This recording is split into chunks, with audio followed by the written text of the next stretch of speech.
Assalamualaikum warahmatullahi wabarakatuh.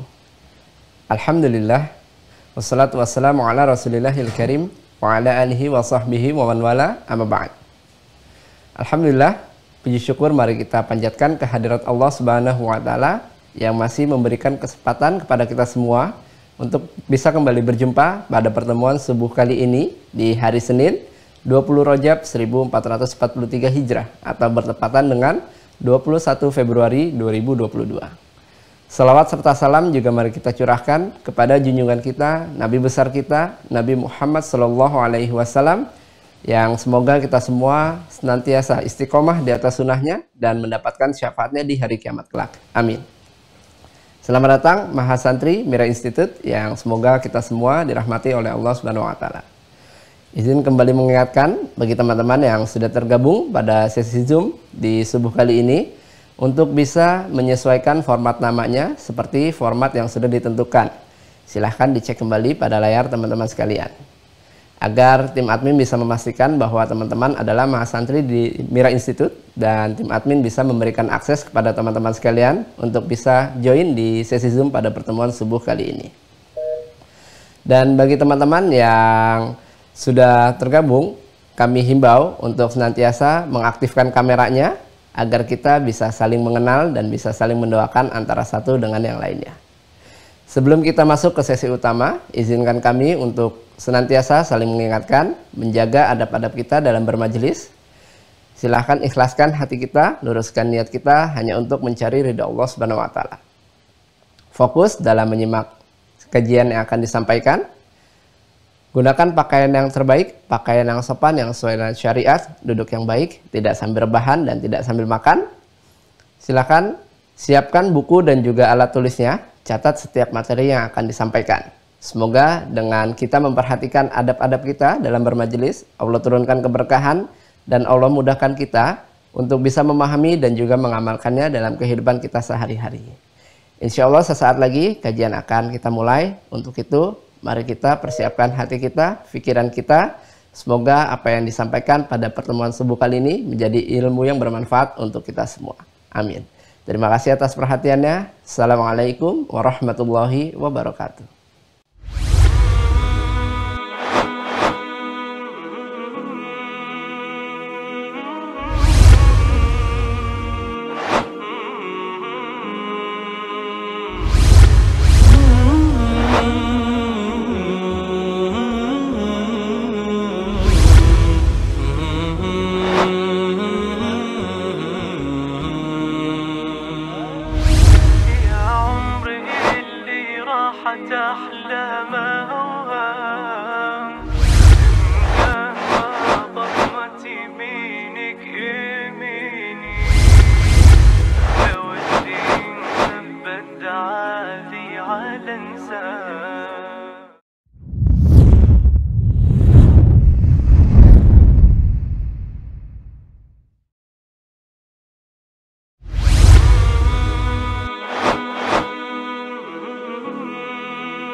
ضمت يمينك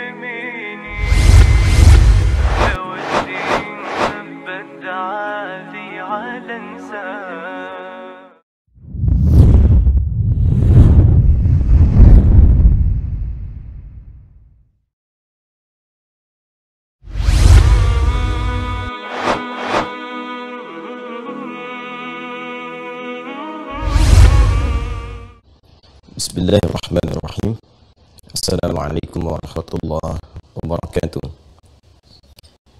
Alhamdulillahi wa kafa.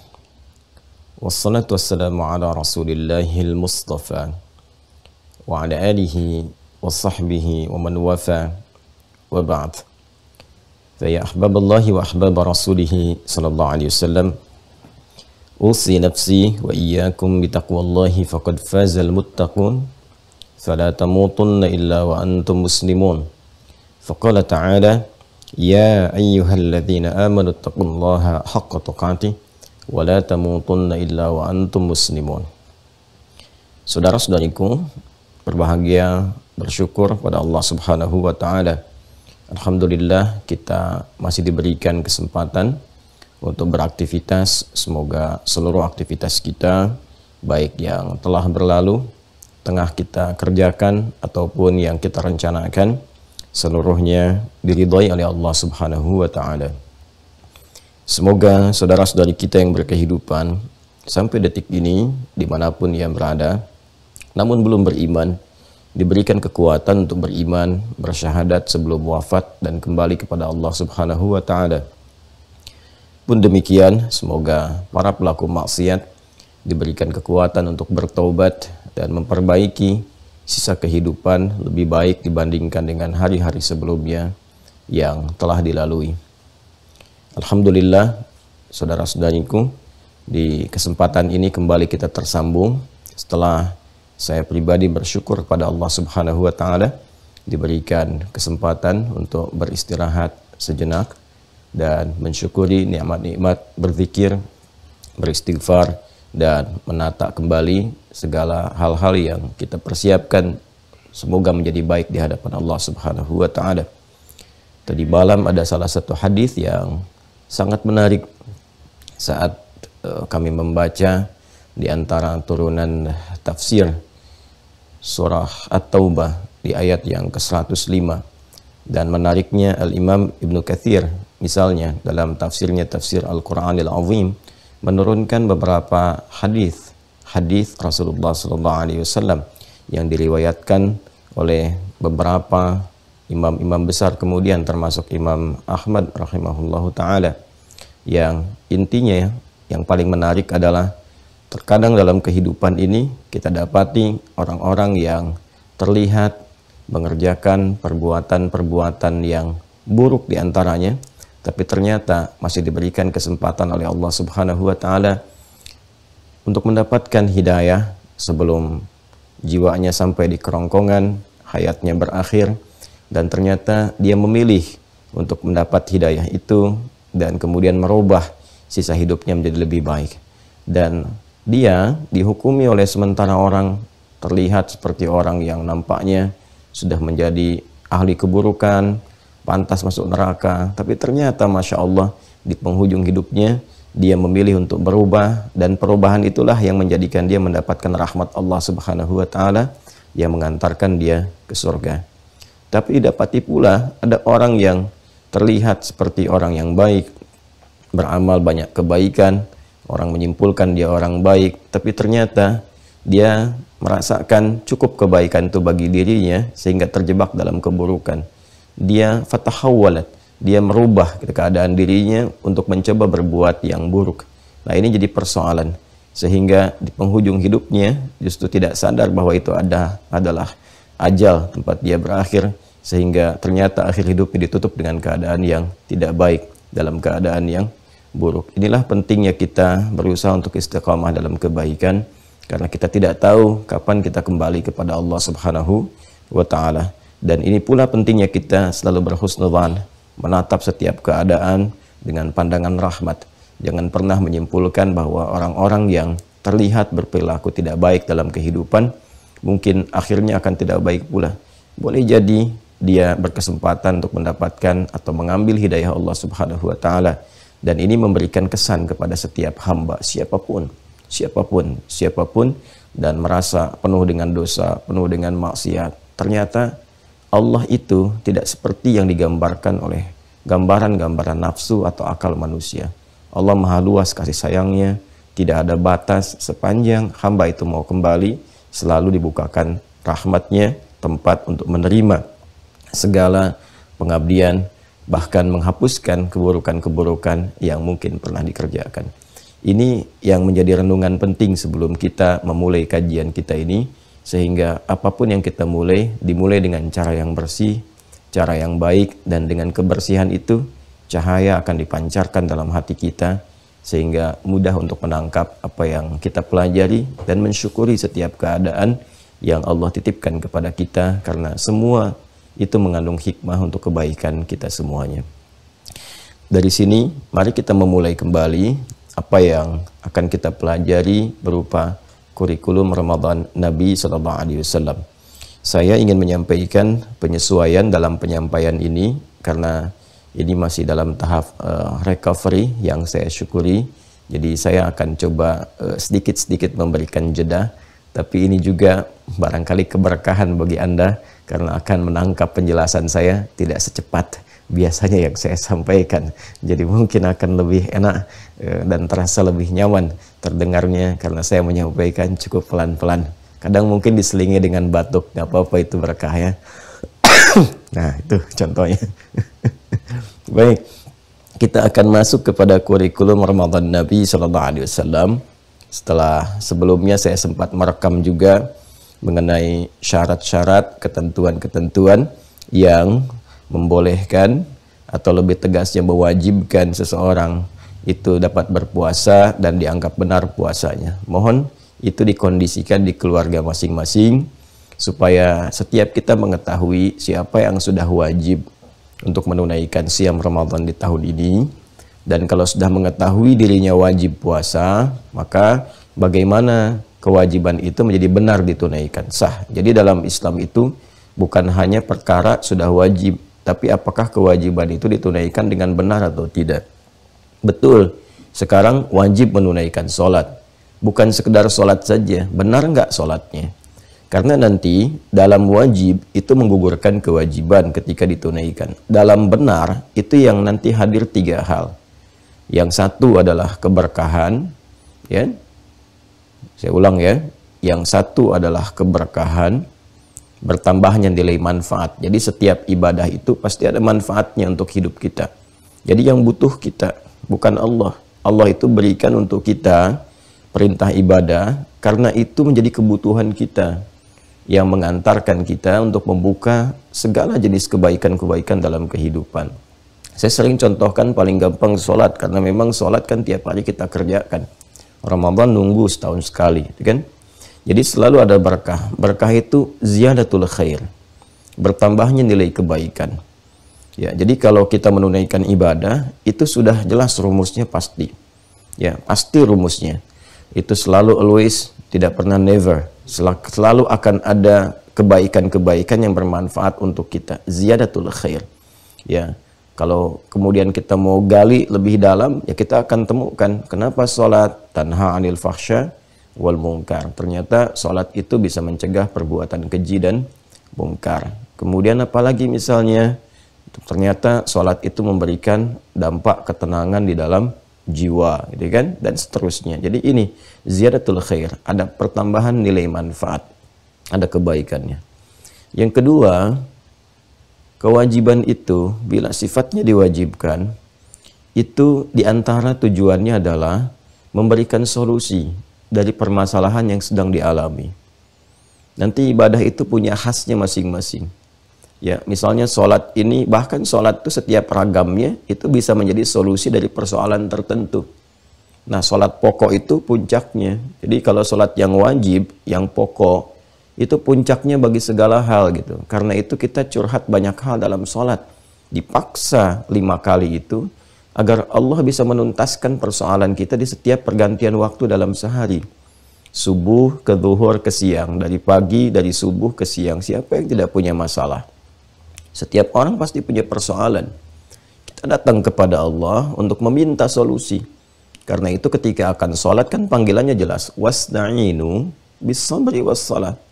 Kalau kamu punya masalah, ya sabar dulu terima, lalu datang kepada Allah minta lewat sholat. Karena itu dalam sholat kita memohon kan, ya bahkan dalam duduk di antara dua sujud kan diberikan kalimat umum, dalam sujud diberikan kebebasan, dalam suara hati kita bisa memohon. Nanti banyak hal seperti juga yang pernah saya ajarkan kemarin baru sampai berdiri kan. Nah, jadi ada solusi. Nanti sholat duha untuk masalah spesifik tertentu. Kemudian tahajud untuk masalah tertentu. Tuh. Karena itu penting belajar fikihnya dan mengerti hikmahnya supaya bisa menempatkan gitu kan. Sholat apa yang dikerjakan untuk mengatasi persoalan-persoalan dimaksud. Dan sholat itu amalan takwa pertama. Dzalikal kitabu la raiba fi hudal lil muttaqin alladzina yu'minuna bil ghaib wa yuqimunas shalah. Amalan takwa pertama. Sedangkan fungsi takwa itu ketika disampaikan oleh Allah itu menjadi solusi dari berbagai persoalan. Quran surah ke-65 misalnya di akhir ayat kedua itu, wa may yattaqillaha yaj'al lahu makhraja. Wa may yattaqillaha, siapa yang mampu meningkatkan takwanya kepada Allah, yaj'al lahu makhraja. Allah akan menghadirkan solusi dari setiap persoalan yang mendera kehidupannya. Takwa itu ragamnya banyak. Bisa puasa, bisa infak gitu kan, bisa yang pokok tadi sholat. Jadi ternyata itu ada solusi pengentas dari berbagai persoalan kehidupan. Puasa banyak manfaatnya untuk kehidupan kita, ya ada keberkahannya dan kita merasakan sendiri. Ya kemudian solusi juga banyak persoalan bisa dientaskan dengan puasa. Makanya nanti ada yang pokok Ramadan, ada yang sunnah-sunnah Senin, Kamis, Ayyamul Bid dan sebagainya. Ada yang puasa Daud misalnya, ya, ada yang puasa bulan Hurum seperti Rajab sekarang. Nah, itu nanti ada manfaat-manfaatnya. Jadi manfaat, pengentas solusi. Yang ketiga adalah pengumpul pahala, bekal untuk pulang ke akhirat. Ya. Jadi yang pertama ziyadatul khair, pertambahan keberkahan, manfaat.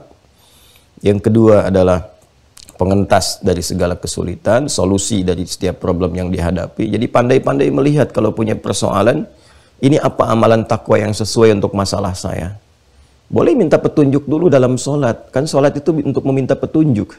Ambil wudhu, sholat 2 rakaat, minta petunjuk sama Allah. Kan ada kita kenal dengan sholat istikharah. Dan semua sholat itu sifatnya hajat. Dengan minta kepada Allah, minta diberikan solusi. Ya, nanti ada yang lewat infak, ada yang lewat dengan tenaga, macam-macam.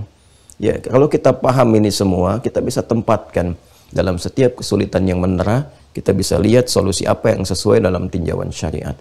Kemudian yang ketiga tadi saya sampaikan adalah memperbanyak pahala. Pahala itu bekal kita untuk pulang. Kalau di dunia bekalnya materi-materi dunia, di akhirat itu bentuknya pahala, ajrun, lahum ajrun ghairum mamnun. Ya kan? Pahala itu wujudnya hanya didapatkan dari perbuatan namanya hasanah. Hasanah itu bisa dihasilkan dari produk amal soleh. Amal soleh itu bisa muncul dari iman. Karena itu semua berkaitan. Iman mendorong amal menjadi soleh. Ya kalau nggak ada iman, amal saja. Solehnya nggak ada. Jadi iman itu yang menjadikan amal menjadi soleh. Dikerjakan karena Allah, baru ada sifat soleh. Ketika amal menjadi soleh, maka dia bertransformasi menjadi hasanah. Ketika menjadi hasanah, punya poin, ya sedikitnya 10. Nah, poin itu disebut dengan ajrun. Ajrun itu yang disebut dengan bekal. Jamaknya disebut dengan ujur. Itu yang akan kita bawa pulang. Ya, makanya kalau ada ungkapan-ungkapan seorang kalau meninggal nggak ada yang dibawa kecuali amal solehnya. Ya, yang dimaksud amal solehnya itu pahala dari amal solehnya. Ujurnya itu, ya kan? Ya, tunggalnya ajrun, jamaknya disebut dengan ujur. Itu bekalnya untuk ke akhirat karena dimensinya berbeda. Saya sering ilustrasikan, setiap berpindah tempat tentu hukumnya akan berbeda. Kita berpindah saja, ya, kita ingin ziarah misalnya, berkunjung. Ya, ziarah itu bahasa Arab, artinya berkunjung, tidak harus ke kuburan, gitu ya. Mengunjungi kawan itu dalam bahasa Arab ziarah. Ana uridu ziyarat syekh, saya ingin berkunjung kepada guru saya, bukan ke kuburannya, gitu kan.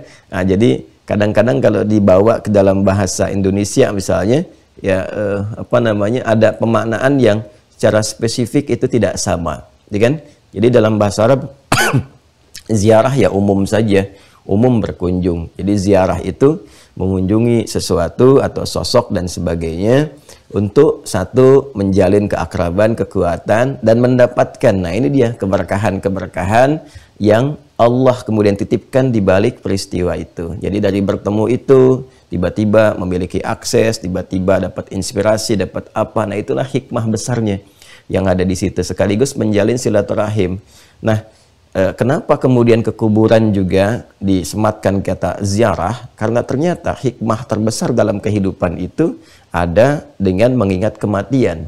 Ya, dengan mengingat kematian itu kita menyadari tentang inti kehidupan kita, tentang tujuan hidup kita itu mau kemana, kita belajar. Karena itulah kemudian ditekankan kalimat kunjungan ke kuburan itu dengan kata ziarah untuk memberikan kesan bahwa di balik itu ada sesuatu yang penting untuk kita sadari tentang inti kehidupan, yang belajar bahwa kita pun esok hari akan seperti itu, akan pulang, akan meninggal. Bekalnya apa?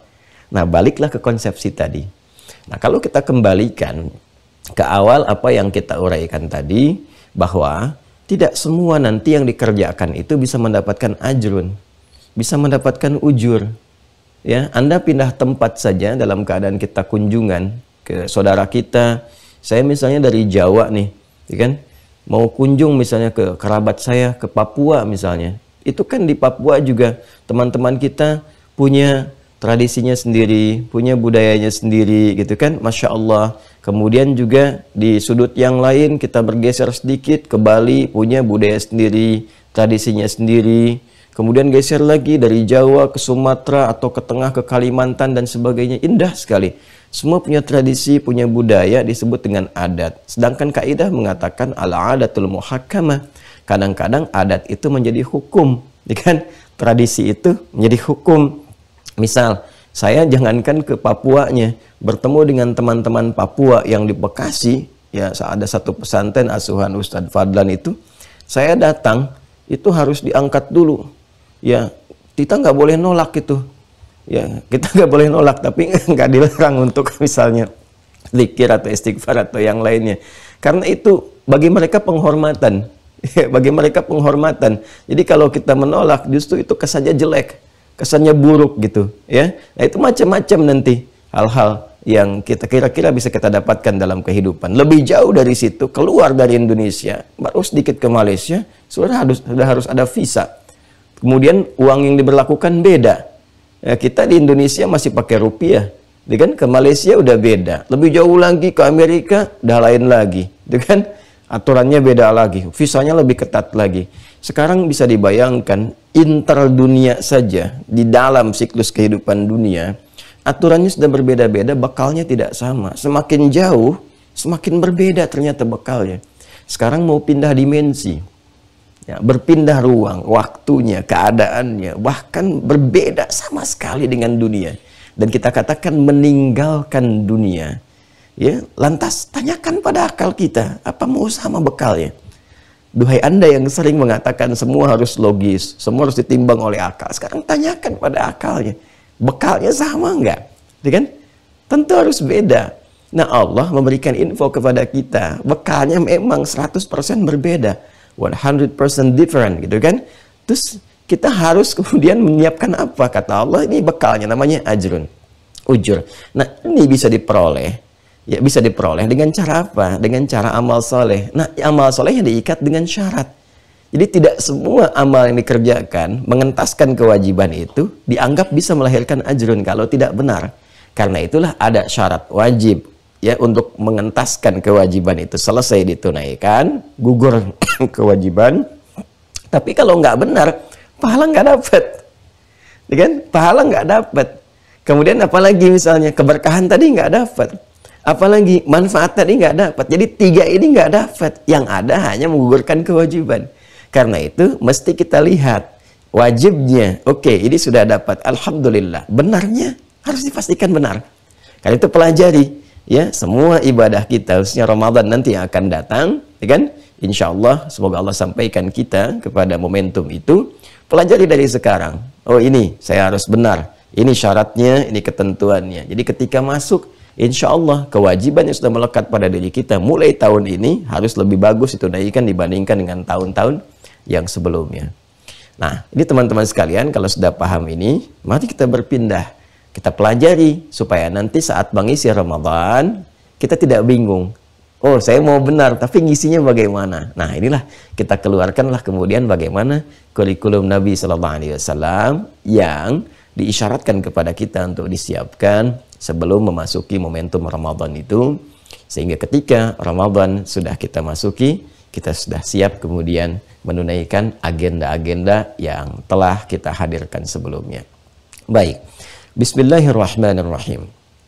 Memulai dengan Quran surah kedua ayat 187. Alhamdulillah. Saya sudah minta izin di awal ya untuk diselingi dengan batuk. Jadi tidak perlu kaget lagi. Baik. Dan tidak perlu terlalu melo ya. Oh, Ustadz begini tidak, udah saya sudah mengajar sekarang. Cukup konsentrasi pada pengajaran saja. Ya. Ayo yang di kolom-kolom chat fokus saja dengar apa yang saya sampaikan supaya bisa lebih baik untuk bisa menyimak. Baik. Perhatikan langsung saja ke tengahnya ya. Kalau mau baca dari awal, a'udzubillahi minasyaitonirrajim. Bismillahirrahmanirrahim. Uhilla lakum lailatas siyami rafathu ila nisaikum ya. Hunna libasul lakum wa antum libasul lahunna. Terus sampai nanti Anda temukan kalimat thumma atimmus siyama ilal lail. Ada? Thumma atimmus siyama ilal lail ke penghujung. Ya. Wa kulu washrabu hatta yatabayyana lakumul khaytul abyadu minal khaytil aswadi minal fajr thumma atimmus siyama ilal lail. Ada kalimatnya? Baik. Nah, Allah Subhanahu wa taala berfirman, saya highlight saja langsung untuk menghemat waktu, kan? Kemudian sempurnakanlah ibadah siam itu dengan menunaikan, kan? Ibadah malamnya. Nah, di sini nanti teman-teman sekalian ada dua tafsir. Ya, pada kalimat tsumma atimmus siyama ilal lail itu. Yang pertama yang dimaksudkan adalah ibadah puasa dari fajar sampai dengan muqaddimatul lail. Jadi maksud kalimat ilal lail ini ila muqaddimatil lail. Sempurnakan ibadah siam yang dimulai dari fajar ini ya, jangan sampai batal dengan mengerjakan yang membatalkan atau rusak karena mengerjakan yang merusak. Nanti kita pelajari apa yang membatalkan, apa yang merusak. Biasanya tidak sedikit ada yang terjebak pada yang merusak. Ya, pada yang membatalkan dia tahu. Dia tahu ini minum misalnya membatalkan, makan membatalkan, berhubungan seksual membatalkan. Dia tahu itu. Tapi ada juga sementara kalangan yang belum mengetahui pada yang merusak dan dampaknya besar. Ya, magnitudenya itu menggoyang amalnya itu tinggi, bahkan kalau semakin kencang kan gempanya bisa menghancurkan. Nah, itu yang berbahaya ya. Nah, pada yang merusak ini yang penting kita garis bawahi ya untuk dipelajari sehingga bisa ditinggalkan.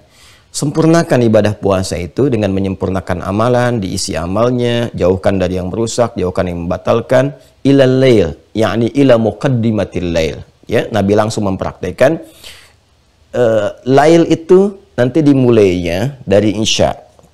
Ya, muqaddimahnya dari maghrib.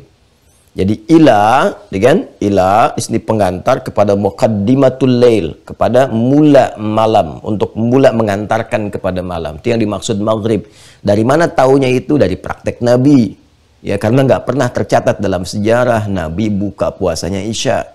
Karena itu saya sering katakan jangan terlampau soleh. Itu kan ukuran kesolehan itu puncaknya ada pada pribadi Rasulullah SAW. Nabi sering katakan saya orang paling takwa. Kata Nabi di antara kalian. Jadi mulai fajar, berhenti saat maghrib. Ini penting saya sampaikan ya, karena nanti ada kalangan kelompok tertentu itu buka puasanya isya. Ya, cukup sampai maghrib karena Nabi pun buka puasanya sampai dengan maghrib. Ya, nanti ada di sekte Syiah itu bukanya isya. Ya, ada satu di bagian sekte Syiah bukanya sampai ke isya gitu ya. Jadi cukup batasi sampai apa? Sampai maghrib. Nah, ini tafsir yang pertama untuk menunjukkan amalan siang. Nah, tafsir yang kedua adalah tsumma atimmus siyam ilal lail. Ini menunjukkan isyarat paket ibadah puasa yang ternyata bukan hanya puasanya di siang hari dilakukan, tapi ada paket ibadah malam juga yang harus disempurnakan. Nah, memang kalau malamnya ini nggak dikerjakan ibadahnya, puasanya nggak batal. Cuman nggak sempurna Ramadannya. Ingat ya, nggak sempurna apa? Ramadannya. Kenapa? Karena redaksi ayatnya mengatakan tsumma atimmus syiyam, kemudian sempurnakan. Ya, kemudian apa? Sempurnakan. Jadi kalaupun kemudian kita puasa fajar, mulai hari pertama dari mulai subuh sampai dengan apa? Maghrib. Puasa nih, tapi malamnya nggak menunaikan ibadahnya. Ya, ada ibadah-ibadah pokok di malam hari yang ditujukan oleh Allah untuk menyempurnakan Ramadan itu. Dan itu memberikan kekuatan untuk ibadah siangnya. Lalu nggak dikerjakan. Puasanya nggak batal, cuman Ramadannya nggak sempurna. Jelas ya? Ramadannya tidak sempurna. Jadi secara singkatnya, ternyata Ramadan itu satu paket ibadahnya. Paket siang, paket malam. Karena itu, karunianya pun satu paket. Rahmatnya satu paket. Maghfirahnya satu paket. Siang dan malam. Dan nanti nafas hadisnya pun redaksinya itu satu paket. Jadi nanti ada man shoma Ramadhana, ada man qama Ramadhana. Dan ada yang siang, ada yang malam. Nah, ini pembuka awal yang ingin saya sampaikan bahwa amalan Ramadan itu jangan hanya dioptimalkan untuk mengisi siang harinya saja atau memburu malam harinya saja. Ternyata siang malamnya pun 24 jam secara penuh itu terdapat kemuliaan di dalamnya. Bismillah. Ya. Jadi amalan Ramadan itu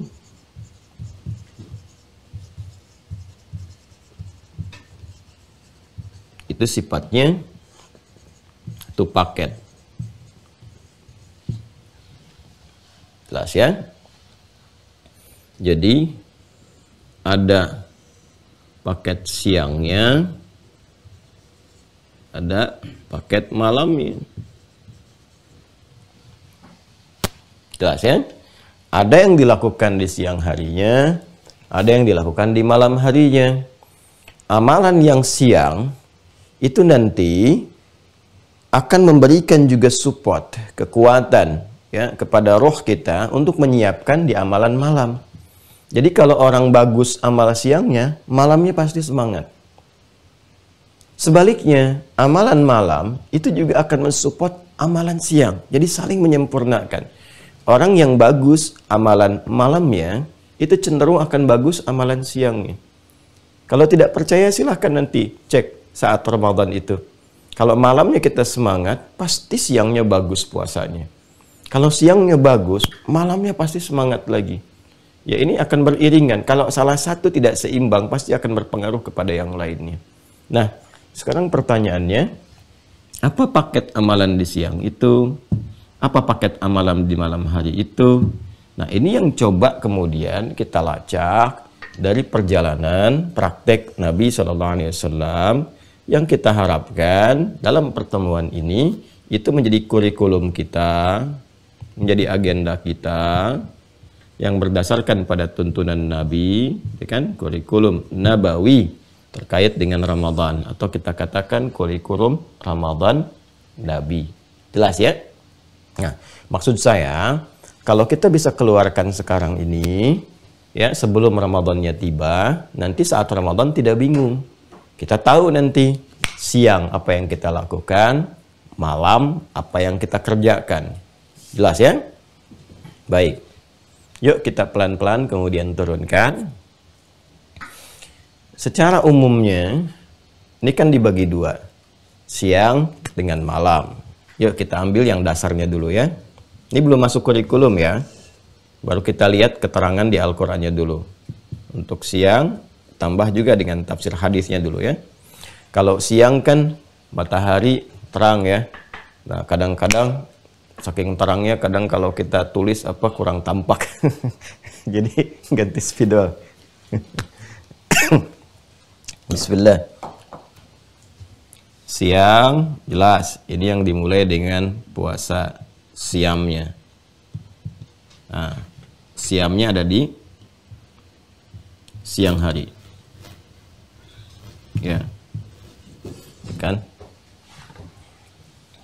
Siang siam, ini kan? Ya, siang siam. Jadi siamnya ada di siang. Siangnya inilah kemudian kita menunaikan ibadah siam. Waktunya nanti dari mulai fajar sampai dengan maghrib.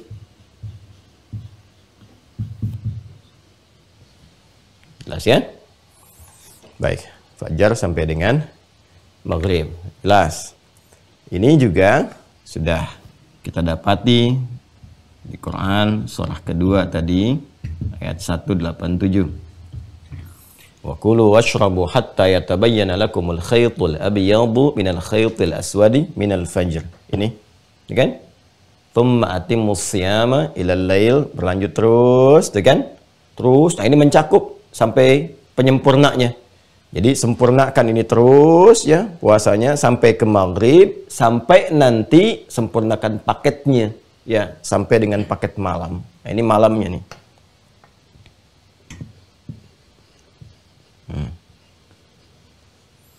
Ingat, disepakati dulu ya. Awas, yang dimaksud siang itu lawan dari malam. Ya, bukan siangnya yang dikatakan siang duhur, bukan. Jadi puasanya dimulainya duhur, Ustadz, bukan. Yang dimaksudkan di sini adalah membagi dua waktu, siang dan malam. Ya kan? Yang bukan malam itu dimulai fajar sampai dengan maghrib. Ini maksudnya, ya. Jika disebutkan malamnya, berarti nah ini dari ba'da maghrib itu, ya. Ba'da maghrib berarti kan sudah masuk isya. Saya bicara paket ibadah ya. Ya. Sampai menjelang fajar disebut namanya sahar. Nah, isya sampai ke sahar. Ya. Isya sampai ke sahar. Nanti amalan di waktu sahar disebut dengan sahur namanya. Jelas ya? Sahar itu waktu singkat menjelang fajar. Saya ulang. Sahar waktu singkat menjelang fajar. Ada contoh di Al-Quran misalnya tentang sahar dalam bentuk jamak. Ya, di Quran surah ke-51 ayat 18. Ya. Dalam bentuk jamak ashar. Wabil ashari hum yastaghfirun. Ada calon penghuni surga yang punya kebiasaan di bumi rajin istighfar di waktu sahar sebelum fajar tiba. Habis tahajud dia rajin istighfar. Nah, ini waktu sahar. Jadi ada paket amalan yang dilakukan di siang hari, ini siamnya. Kemudian ada paket amalan yang dikerjakan di malam hari dari mulai ba'da isya, ya kan? Sampai dengan waktu sahar. Ini yang disebut oleh Nabi sallallahu alaihi wasallam dengan qiyam. Yang ini paket siam, yang ini paket qiyam.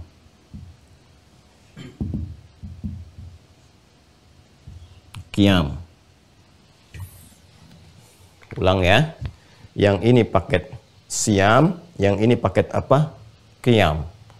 Nah, dan ini senafas, Masya Allah gitu kan. Kalau ini kita keluarkan, ini kan pakai alif lam kan tambahan. Ini pun kalau kita mau pakai alif lam bisa pakai alif lam. Kalau kita hilangkan alif lamnya begini, ya ini sad, ya alif mim. 1, 2, 3, 4. Ini qaf, ya alif mim. Cuman beda di satu huruf saja.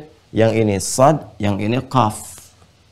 Ya, dan menariknya dalam hadis Nabinya Sallallahu Alaihi Wasallam ini untuk menunjukkan hubungan ini saling keterkaitan satu dengan yang lain, saling mensupport, itu bahkan serupa nilainya antara siang dengan malam dari segi pahala ya. Dari segi pahala. Saya bukan bicara dari segi hukum fikih terkait penunaian ibadah puasanya. Ya, tentunya kalaupun Anda malam ibadah siang nggak puasa, jelas qadha itu, ya. Dan itu juga kalau menyengaja bisa bahaya, fatal hukumnya. Nanti bisa dituntut dengan kafarat dalam beberapa hal yang tidak mudah untuk dilakukan. Ya, tapi saya ingin bicara bagaimana Nabi memberikan support kepada kita bahwa kesempurnaan menunaikan ibadah ini itu dari segi pahalanya saling menguatkan, menyatu bahkan setara. Dan redaksinya serupa, cuman beda qaf dengan sad. Di sini man shoma ramadhana imanan wa ihtisaban ghufira lahu ma taqaddama min dhanbi. Pakai sad. Di sini pakai qaf. Man qama ramadhana imanan wa ihtisaban ghufira lahu ma taqaddama min dzambi. Ini yang menunjukkan bahwa siang dan malam itu penting. Jadi jangan sampai abai. Ya, karena ini berbahaya kalau tertinggal, peluangnya menunggu lagi setahun. Menunggu lagi setahun.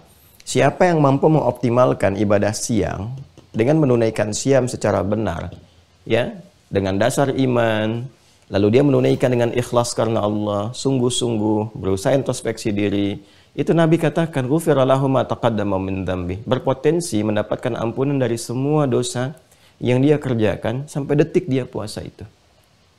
Itu mahal sekali. Ya, kan ampunan Allah itu yang paling diharapkan. Yang paling diharapkan dari segalanya, ya. Bahkan seluruh hamba itu ingin menukar dengan apapun demi mengharapkan ampunan Allah Subhanahu wa ta'ala. Betapa banyak orang-orang datang kepada orang soleh, kepada ulama, kalau di era Nabi kepada Rasulullah untuk didoakan supaya diampuni Allah. Betapa banyak orang diharapkan mendoakan bagi ya keluarga yang telah meninggal duluan supaya diampuni dosanya, dan itu kan harapan yang tinggi. Bahkan sekaya-kayanya, setinggi-tingginya jabatan, tetap ketika meninggal keluarganya berharap tolong doakan supaya diampuni. Itu semoga diampuni. Karena itu yang paling mahal. Ya, kalau sudah tahu itu paling penting dibawa sampai meninggal, kenapa nggak dicari saat hidup? Awas ya. Kalau Anda tahu ampunan itu penting, dibawa sampai wafat, kenapa tidak dicari saat hidup? Ayo buat status tuh ya untuk hari ini. Ini ya, teman-teman sekalian, ini mahal sekali. Mahal sekali. Nah, malamnya itu senafas. Kan ada orang yang boleh jadi siangnya terampuni, tapi saat buka bikin kesalahan. Mengeluh tentang makanan buka. Ya, mengeluh tentang orang jualan misalnya, dibicarakan saat buka, keluar sesuatu yang tidak pantas dibicarakan, misalnya ada gibahnya dan sebagainya. Itu bisa ditutup dengan amalan malam. Man qama ramadhana imanan wa ihtisaban ghufira lahu ma taqaddama min dzambi. Siapa yang mampu menunaikan ibadah qiyam di malam Ramadan itu, ya kan? Ditunaikan dengan penuh keimanan, dia ikhlas, kemudian sungguh-sungguh, ada introspeksinya di dalamnya, maka apa yang terjadi? Dia pun berpeluang mendapatkan apa yang sama dia dapati saat siang, yaitu ampunan dari segala dosa yang pernah ia lakukan. Ini. Jadi kalau ini benar dilakukan, bersih siang malam keadaan diri kita itu. Makanya kalaupun kemudian di satu titik itu kita wafat dalam keadaan bersih, itu Masya Allah gitu, pulangnya husnul khatimah. Pulangnya husnul khatimah. Kalau hidupnya bersih. Maka kalau hidupnya, hatinya sudah bersih, maka pikirannya bersih, perilakunya bersih. Maka Ramadan akan memberikan satu perubahan, membuka gerbang kehidupan yang baru dengan lembaran-lembaran hati yang sudah bersih, yang siap dituliskan kembali. Kalau sudah bersih, apa yang mau dituliskan di situ? Ya, kembali kepada kita. Nah, kalau hatinya bersih juga, yang dituliskan pasti yang bersih-bersih. Itulah kemudian kita menata kembali ya kitab yang akan diberikan kepada kita di hari kiamat itu. Iqra kitabak kafa binafsika al-yawma 'alaika hasiba. Itu kan, baca kitabmu. Nah, itu hasil kreasi sendiri saat di dunia. Karena itu, sebelum pulang kita siapkan, edit dulu suara-suara yang nggak bagus, didubbing dulu, ya kan? Perilaku-perilaku yang nggak baik diedit, perbaiki, sehingga nanti saat pulang ya gambar yang ditampilkan baik untuk dilihat. Ya, kitab yang ditunjukkan enak untuk dibaca. Jangan sampai kita merasa sebelum dibaca sudah ketakutan karena tahu bahwa isinya buruk semua. Karena itulah kemudian disimpan di belakang punggungnya. Seperti ini kan. Ya, di belakang punggung kan, kalau itu kan ilustrasi yang sangat indah sekali kalau digambarkan dalam kehidupan kita. Kalau orang nggak mau tahu, Anda sembunyikan di belakang kan, seperti ini. Ya kan? Ya kan? Nah, itu Allah sudah langsung berikan tanda. Orang-orang yang dalam kehidupannya itu buruk, dia langsung diberikan di belakang punggungnya, karena memang secara fitnah nggak mau tunjukkan. Tapi keluar di lisannya kalimat, wayad'u thubura, celaka, celaka, celaka. Yang lain happy, kita pegang tangan kanan kan, insya Allah. Bahkan ada yang langsung menuju kepada nilai-nilai kebaikan. Nah, ini ternyata ini pengantar yang sangat indah gitu. Nah, kita harus keluarkan dalam siam itu ada apa yang harus dilakukan, dalam qiyam itu ya, dalam malam saat qiyam itu seperti apa amalan-amalan yang mengiringinya. Ini yang coba kita keluarkan menjadi kurikulum itu.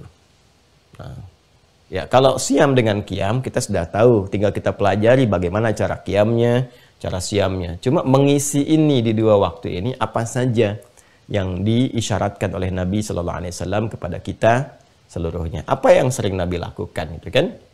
Nah, ini yang coba kita keluarkan. 1, 2, 3, 4, 5 yang pokok.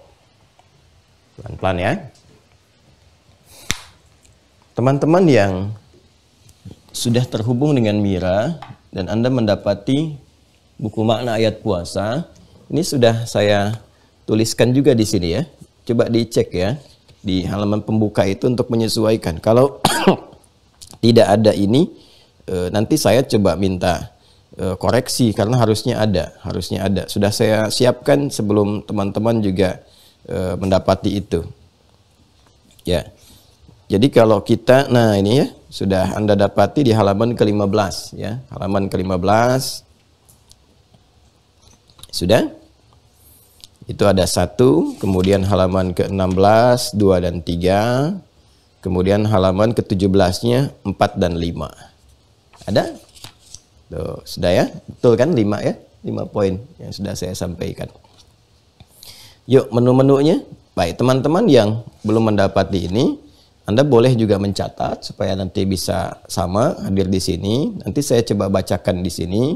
Setelah itu saya uraikan ya untuk memudahkan. 1. Ini saya bacakan yang umum dulu ya. Nanti tempatnya apakah di siang atau di malam nanti kita turunkan. Memperbanyak interaksi dengan Al-Qur'an. Memperbanyak interaksi dengan Al-Qur'an. 1. Baik, nanti kita turunkan detailnya seperti apa sih memperbanyak interaksi dengan Al-Quran itu ya. Kedua, menggiatkan sedekah. Menggiatkan sedekah. Dalam kurung infak ya. Dalam kurung infak. Ya, kurung tutup supaya nggak lepas.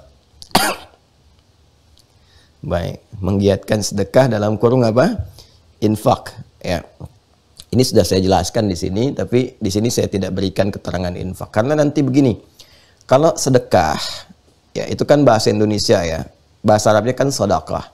Sodakah itu nama umum bagi seluruh amal soleh. Setiap kebaikan yang dilakukan itu namanya sodakah. Ya, dalam fikih disebut begini, kullu ma'rufin sodakah. Semua jenis kebaikan yang dilakukan itu sodakah namanya. Ya. Sedekah itu asalnya dari kata sedekah, sod, dal, kaf. Menunjuk pada sesuatu yang benar atau membuktikan kebenaran. Saya ulang ya.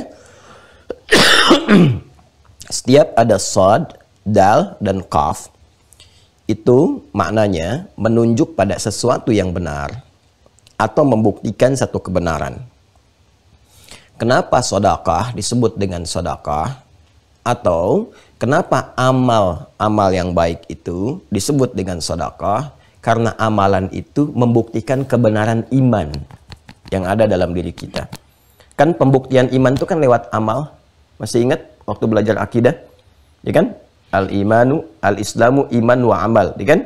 Iman itu pembuktiannya lewat amal. Islam itu sinerginya adalah iman dan apa? Amal. Illalladzina amanu wa amilus sholihat. Ketika seseorang beramal, berarti dia membuktikan kebenaran imannya. Dia yakin dengan imannya. Karena itu dia buktikan. Ya, wujudnya apa? Sholat misalnya. Nggak mungkin ada orang mau sholat kalau nggak beriman. Ya kan? Puasa Ramadan kita kerjakan karena apa? Panggilan iman. Karena itu dipanggilnya dengan imannya. Ya ayyuhalladzina amanu. Ya kan? Zakat kita keluarkan. Kenapa? Karena ada perintah dari iman. Lewat iman itu minta dibuktikan. Karena itu semua amalan ini, itu nama umumnya disebut sedekah namanya. Zakat pun disebut sedekah dalam Al-Quran. Ya, ketika dikeluarkan, diambil khudz min amwalihim sedekah. Ya, tutahhiruhum wa tuzakkihim biha. Ketika dikeluarkan pun disebut sedekah. Malah bentuknya dari jamak. Quran surah 9 itu kan, ayat ke-60. Innamas sadaqatu lil fuqara. Ya, itu dijamakkan untuk memberikan kesan kalau harta itu dikeluarkan, manfaatnya bisa banyak. Ya. Nah, ini kenapa disebut dengan sedekah? Sekali lagi, untuk memberikan kesan bahwa semua amal itu hakikatnya pembuktian kebenaran iman yang dipeluk, yang dimiliki. Jelas sampai sini? Baik ya, jadi kalau ada sedekah itu dalam bahasa Arab atau dalam bahasa syariat tidak harus dimaknai dengan materi berupa uang, tidak. Tapi semua jenis kebaikan yang dikerjakan, mau sholat, haji, infak, macam-macam. Ya. Tapi kalau di sini yang dimaksudkan menggiatkan sedekah, ya kan? Sedekah sifatnya yang dimaksud infak. Infak itu pemberian yang berwujud materi. Saya ulang ya, pemberian yang berwujud apa? Materi. Baik, nanti saya detilkan, kan ini baru umum, ya kan? Satu, memperbanyak interaksi dengan Al-Quran. Yang kedua, menggiatkan sedekah dalam kurung infak atau pemberian berwujud materi. Nanti kita jelaskan. Yang ketiga, nah ini, banyak menebar kebaikan secara umum. Kalau yang tadi spesifik nanti infak, kalau yang ini banyak menebar kebaikan secara umum. Sudah? Keempat, memperbanyak doa. Dan nanti ada rahasia yang ingin saya bagi. Ya, ini di antara kita saja ya. Tapi di live kan supaya orang lain tahu juga. Baik. Memperbanyak doa, nanti ada rahasia. Dan ini mahal sekali. Dan Allah hanya berikan bagi orang puasa. Ya, baik puasa sunnah, apalagi puasa wajib. Saya katakan baik puasa sunnah, apalagi puasa wajib. Oh, yang pada puasa ya hari ini hari Senin, manfaatkan betul tuh ya untuk berdoa, terutama nanti di satu waktu tuh yang itu seharusnya ketentuannya dalam hadis sahih tadi katakan sulit untuk ditolak. Ya, jadi seharusnya terjawab kalau memang yang diminta itu bermaslahat untuk kita saat ini, ya kan? Ya, atau setidaknya nanti kalaupun nggak maslahat untuk kita di dunia, oleh Allah akan pasti diberikan saat di akhirat. Ya, atau pada saat yang kita mendapatinya dengan maslahat dengan baik. Yang kelima, bertakarrub kepada Allah, mendekatkan diri kepada Allah Subhanahu wa taala. Banyak mendekatkan diri kepada Allah. Nanti turunannya banyak, ya. Baik ya, kita ulang ya. Satu, banyak berinteraksi dengan Al-Qur'an. Yang kedua, menggiatkan sedekah atau infak. Sudah? Yang keempat, banyak berbuat baik secara umum. Ya, jadi kalau mau dibedakan yang ketiga ya, mau dibedakan 2 dengan 3, kalau 2 sedekah, kalau 3 sedekah. Kan? Kemudian yang keempat, memperbanyak doa. Dan yang kelima, mendekatkan diri kepada Allah atau bertakarrub, meningkatkan takarrub kepada Allah Subhanahu wa taala. Baik. Sudah ya? Maksud saya tunjukkan supaya dibaca, ada triggernya jadi bisa dibaca. Ya, teman-teman yang terhubung di YouTube juga saya kira silahkan dicek, mungkin masih ada di UAS Store untuk Anda, ada kuota untuk bisa dapati. Baik ya, dan itu nanti ada catatan penuntut ilmu juga yang terhubung nanti supaya untuk bisa mengaktifkan akun Mira, ya, manfaatnya untuk Anda juga di situ. Baik, kembali, yuk kita mulai dengan bagian pertama, kurikulum pertama yang diisyaratkan dari Nabi SAW itu banyak interaksi dengan Al-Quran.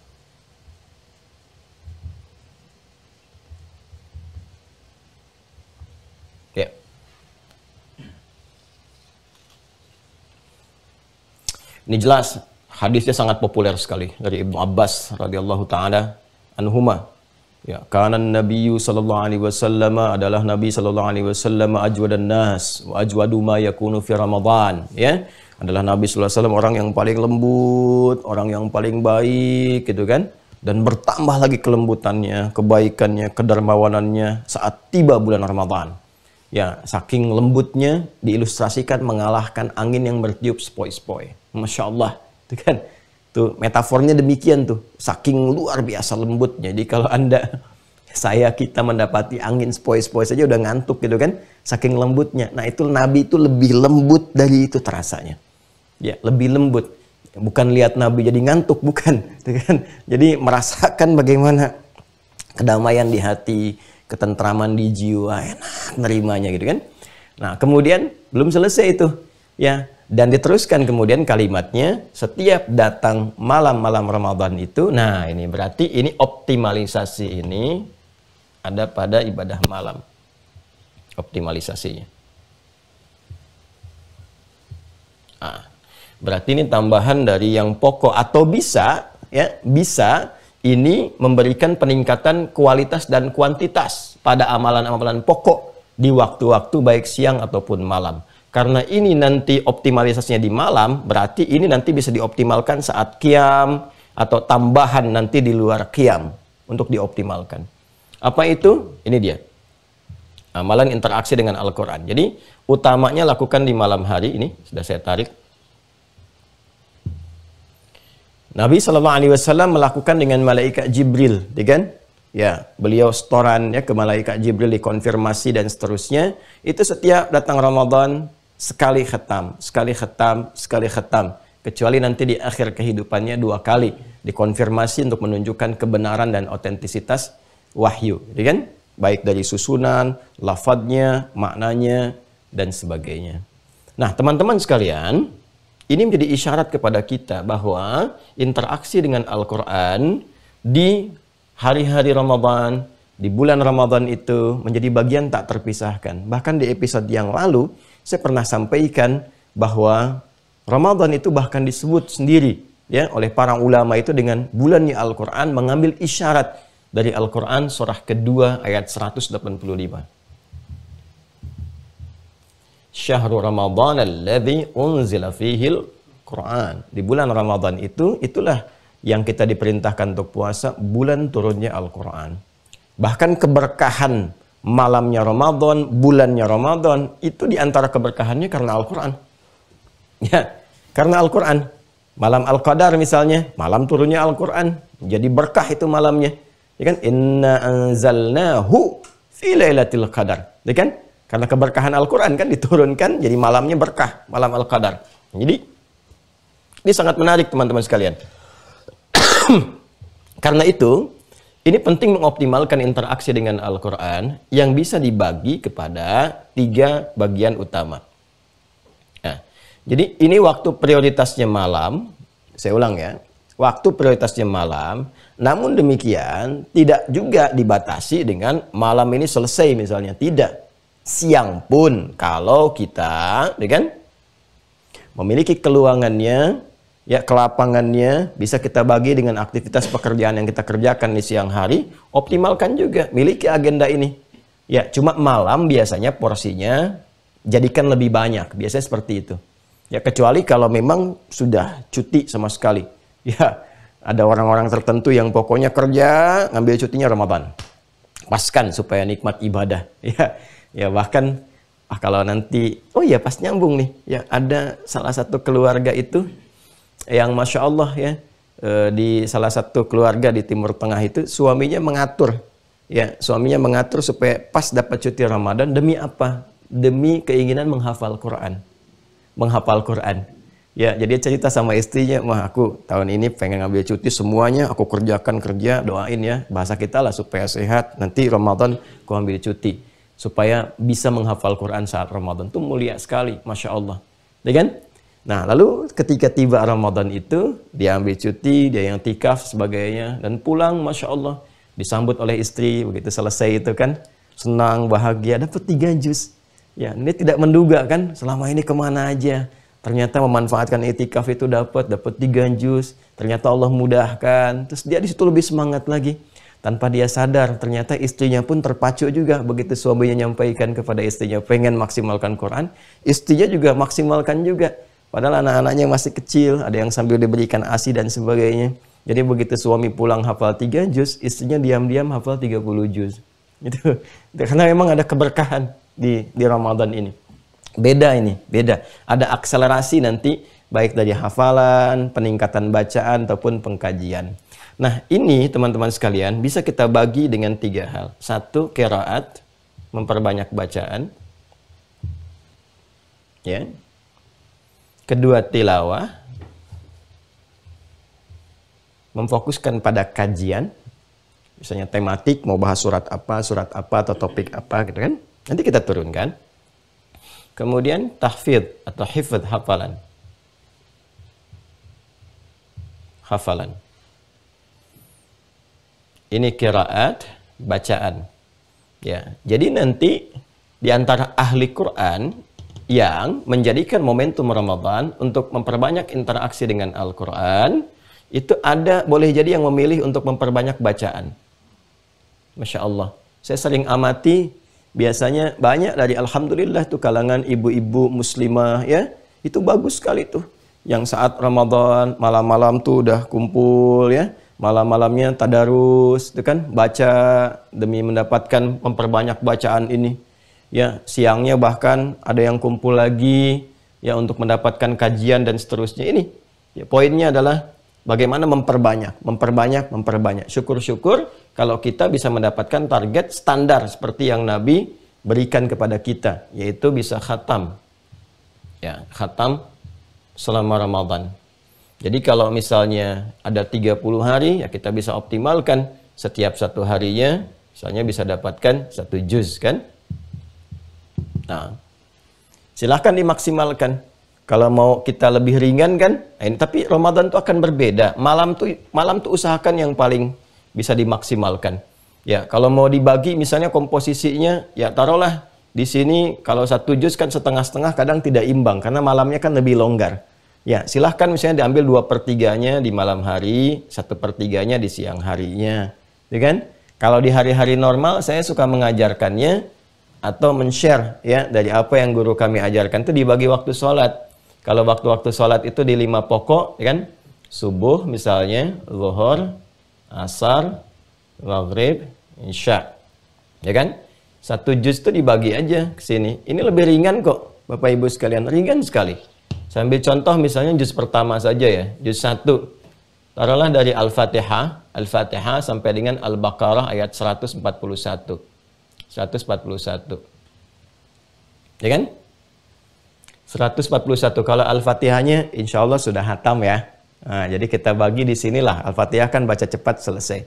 141 dibagi 5. 1, 2, 3, 4, 5. Berapa? 28 ya. Cepat saja.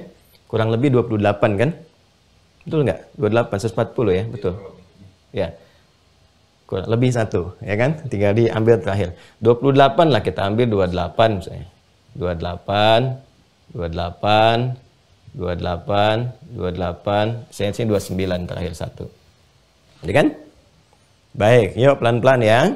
Pelan-pelan. Sekarang perhatikan baik-baik. Ini subuh 28 ayat. Bagi 2. Sebelum dengan setelah. Berarti sebelumnya 14. Setelahnya 14. Ini rumus cepat ya. Kalau kita mau ringan banget. Insya Allah ringan. 14 ayat sebelum, 14 ayat setelah. Ya kan? Zuhur 14 ayat sebelum, 14 ayat setelah. Asar 14 ayat sebelum, 14 ayat setelah. Maghrib, ya kan? 14 ayat sebelum, 14 ayat jedanya.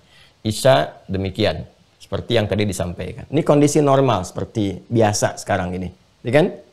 Nah, kalau nanti pas saat puasa misalnya maghrib kan buka, nggak sempet lagi nih siap-siap ke isya, gampang dipindahin aja ke sini, ya kan? Ditambahkan nih 28 tambah 28 56 itu tinggal diteruskan. Ya, saya ingin ambil durasinya, jangan lihat berapa jumlahnya. Saya ingin lihat ini teman-teman sekalian. 14 ayat itu berapa sih yang dibutuhkan durasi waktunya? Al-Fatihah itu kan 7 ayat. Kalau teman-teman baca 7 ayat itu apa nyampe 5 menit? Saya kira tidak. Ya. Jadi kalau kita mau jujur kita teruskan, ya. Ini Al-Baqarah itu kan kalau kita halaman pertamanya sebelah kiri 1 sampai 5. Buka lagi kemudian 6 sampai dengan 16, ya kan? Jadi kalau kita baca 1 sampai 16 itu 1 lembar tuh, 1 sampai 16, 1 lembar. Ya kan 15 baris. Apa nyampe 5 menit? Saya kira tidak. Ya kan? Jadi kalau kita ini ambil 5 menit saja 14 ayat 5 menit. Kita hanya butuh 10 menit yang dibagi 2, 5 menit. Jadi kalau konsisten sebelum subuh ambil 5 menit untuk baca Quran misalnya kan?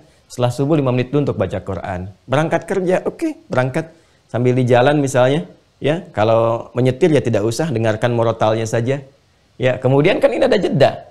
Masa sih dari subuh sampai ke zuhur nggak ada jeda sedikit pun 5 menit atau dibagi semenit dalam pergantian jam untuk membacakan satu ayat. Pasti dapat kalau kita niatkan dengan benar. Makanya kalimatnya imanan wahtisaban. Kalau ada iman, ada niat, ya ada keikhlasan, pasti ada kekuatan. Ya, karena semua bersumber dari motivasi. Kalau motivasinya baik pasti muncul. Ini tuh kan luas sekali waktunya. Ambil. Jadi kalau siangnya nanti saat puasa terasanya misalnya ada kegiatan dan sebagainya, tidak semua suara bisa terpenuhi karena ada menahan lapar dan haus, kan? dan sebagainya, maka Anda ambil waktu-waktu ideal untuk memecah ini. Setidaknya supaya malamnya nanti porsinya lebih banyak tapi tidak terlampau banyak juga. Ya, kita bisa ambil jedanya untuk rehat, untuk bangun malam lagi, untuk siap-siap sahur, untuk istighfar di waktu saharnya. Jadi ini yang bisa kita maksimalkan. Siang ambil sebagian porsi yang misalnya sepertiga, tinggal dibagi saja berapa, gitu kan? Nah, kemudian nanti sisanya Anda bisa maksimalkan di malam harinya. Jikalau Anda ambil misalnya di sini, taruhlah Anda ambil 40 ayat, nanti ya, malamnya Anda 100-nya maksimalkan dari 141 itu, gitu kan? Ya, jadi ini ambil 41, malamnya 100-nya. Atau silahkan formulasikan yang sekiranya ambil sebagian siang, malamnya bisa dioptimalkan. Seperti ya Anda nyamannya bisa menunaikan itu. Ya. Baik, ini gambarannya qiraat. Nah, kalau sudah terbiasa baca, naikkan lagi, ya, 2 kali hatam, 3 kali hatam, 4 kali hatam. Tujuannya apa?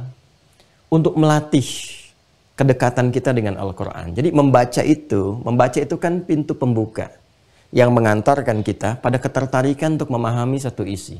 Nggak mungkin orang baca kalau nggak pengen tahu isinya, kan normalnya begitu. Ya, Anda untuk apa baca buku saya misalnya? Untuk tahu isinya. Kalau nggak pengen tahu isi, ngapain dibaca? Ya, itu kan normal. Cuman kan Al-Quran mukjizat.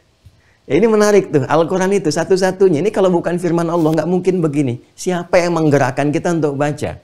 Sekarang coba tanyakan. Apakah semua orang yang baca Quran sekarang tahu isinya? Itu satu. Yang lebih dahsyat lagi, apakah semua orang baca Quran sekarang membaca untuk tahu isinya? Belum tentu. Ya, ada yang baca, yang pengen baca aja. Ada yang baca, yang pengen ketenangan. Ada yang baca untuk mendapatkan berkah. Ada yang baca ingin mendapatkan rahmat, ingin mendapatkan syifa dan sebagainya. Ya, ini menunjukkan bahwa Al-Quran itu bukan kitab biasa, itu firman Allah. Ini buktinya. Ya, karena kalau buatan manusia normalnya dibaca itu supaya pengen tahu. Jadi kalau ada kitab yang disucikan, yang orang bacanya cuma sekedar pengen tahu, berarti itu kitab biasa. Ya, tapi Al-Quran lain. Coba silakan cek, apakah ada orang-orang yang bahkan sampai ke level hafal pun belum tentu tahu isinya. Tahu maknanya, kan? Dia bisa mengulang lafadznya, tapi belum tentu tahu isinya. Ya, kenapa? Karena dalam interaksi dengan Al-Quran, nih Allah membagi pada 3 bagian untuk mendapatkan bagian keberkahan. Dan dari setiap level, setiap stepnya, itu punya manfaatnya sendiri. Nanti orang yang rajin baca Al-Quran, nih dari qiraat saja, dia akan minimal mendapatkan 3-5 hal. Saya ambil 3 aja yang pokok lah supaya cepat. Ya. 3 hal. 1, ada kelembutan. Berubah menjadi lebih lembut, lebih baik. Jadi kalau ingin melatih anak-anak di kemudian hari jadi lembut, lebih baik. Atau ingin mendapati suami yang lembut, itu kan. Nah, istri yang lembut, yang baik. Jadi ahli Quran. Jadi ahli Quran. Ya, jadi kalau jadi ada ahli Quran galak, itu jadi pertanyaan. Maaf ya, itu batuknya batuk aneh. Maksudnya, ya kok bisa gitu ya ahli Quran nggak lembut tuh aneh, menurut saya aneh. Dan karena silahkan tanya deh pada ulama manapun, itu biasanya orang tahu tuh kalau sudah jadi ahli Quran pasti lembut. Ya, jadi karena apa? Karena ayat-ayat Quran itu berbeda gitu ya, menggerakkan jiwa itu pada sesuatu yang baik, yang enak, yang nyaman, gitu kan? Yang teduh. Nah, itulah. Itu gambaran pertama. Ya. Yang kedua, teman-teman sekalian, ada khas dalam Al-Quran itu Allah turunkan rahmat. Ya. Sudah? Rahmat. Rahmat itu maknanya luas sekali. Luas sekali. Ya, karunia yang terbentang, nyaris tanpa batas. Ya. Nyaris tanpa batas. Baik, kalau diarahkan ke Allah jelas tanpa ada batasan, nggak ada nyaris lagi. Ya, kalau diarahkan kepada Allah Subhanahu Wa Taala, jika wasi'at rahmatu kulla syai', ya menjangkau semuanya tanpa ada batasan sama sekali. Ya, tapi bagi kita saat menerima itu, ya kan? Nah, itu kan diukur berdasarkan maslahat kita. Ya, maslahat nggak kalau kita terima sekarang, ya kan? Maka manusianya yang melihat itu seakan-akan wah saya nggak dapat, padahal tidak. Dari Allah nggak ada batasnya. Cuman keadaan kita punya keterbatasan dari apa yang kita minta. Karena itu Allah hanya mengabulkan apa yang kita butuhkan, bukan apa yang kita inginkan. Mas, ini kalimatnya dalam sekali ya, dalam sekali. Jadi mencernanya harus dengan dalam. Saya sengaja naikkan levelnya supaya ada stimulus untuk berpikir lebih dalam. Ya. Jadi ini teman-teman sekalian, bentuknya apa? Bisa ada ampunan. Puncak ampunan itu rahmat diberikannya. Seperti Quran surah ke-39.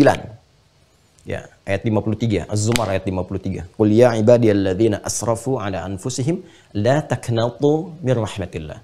Qul ya ibadiyalladzina asrafu ala anfusihim la taqnatu min rahmatillah. Katakan Muhammad SAW pada hamba-hambaku, infokan, viralkan pada mereka yang telah israf dalam dosa. Israf dalam dosa itu nggak terlukiskan, hampir semua dosa dia kerjain. Ya, tapi kata Allah jangan putus asa dari rahmat Allah. Jadi ketika Allah ingin memberikan ampunan tanpa batas bagi semua dosa, itu yang disebutkan pertama kali rahmatnya. Baru setelah itu ampunannya. Innallaha yaghfiru dzunuba jami'a. Ya. Aku tekankan, aku tegaskan kata Allah, Allah akan mengampuni seluruh dosa tanpa kecuali sepanjang dia mau bertaubat.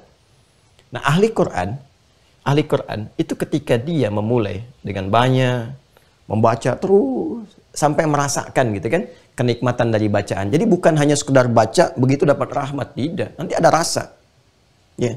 Jadi kalau sudah merasakan kenikmatan, apa wujudnya rahmat didapatkan itu dalam bentuk yang pertama ini, ya.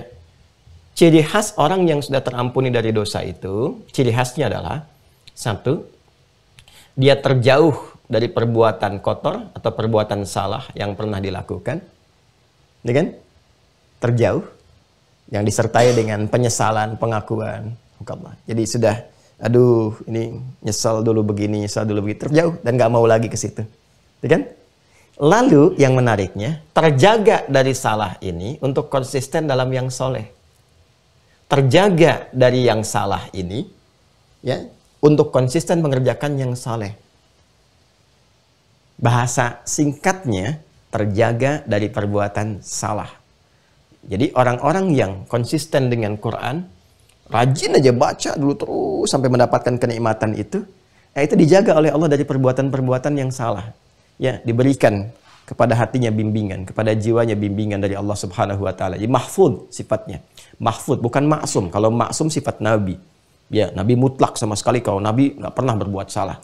Ya, nggak pernah berbuat salah karena dijaga sifatnya dengan sifat osmah. Jadi maksum keadaannya. Ya, kalau kita manusia itu baru mahfud. Mahfud, masih ada potensi-potensi salahnya, masih ada, bisa salah.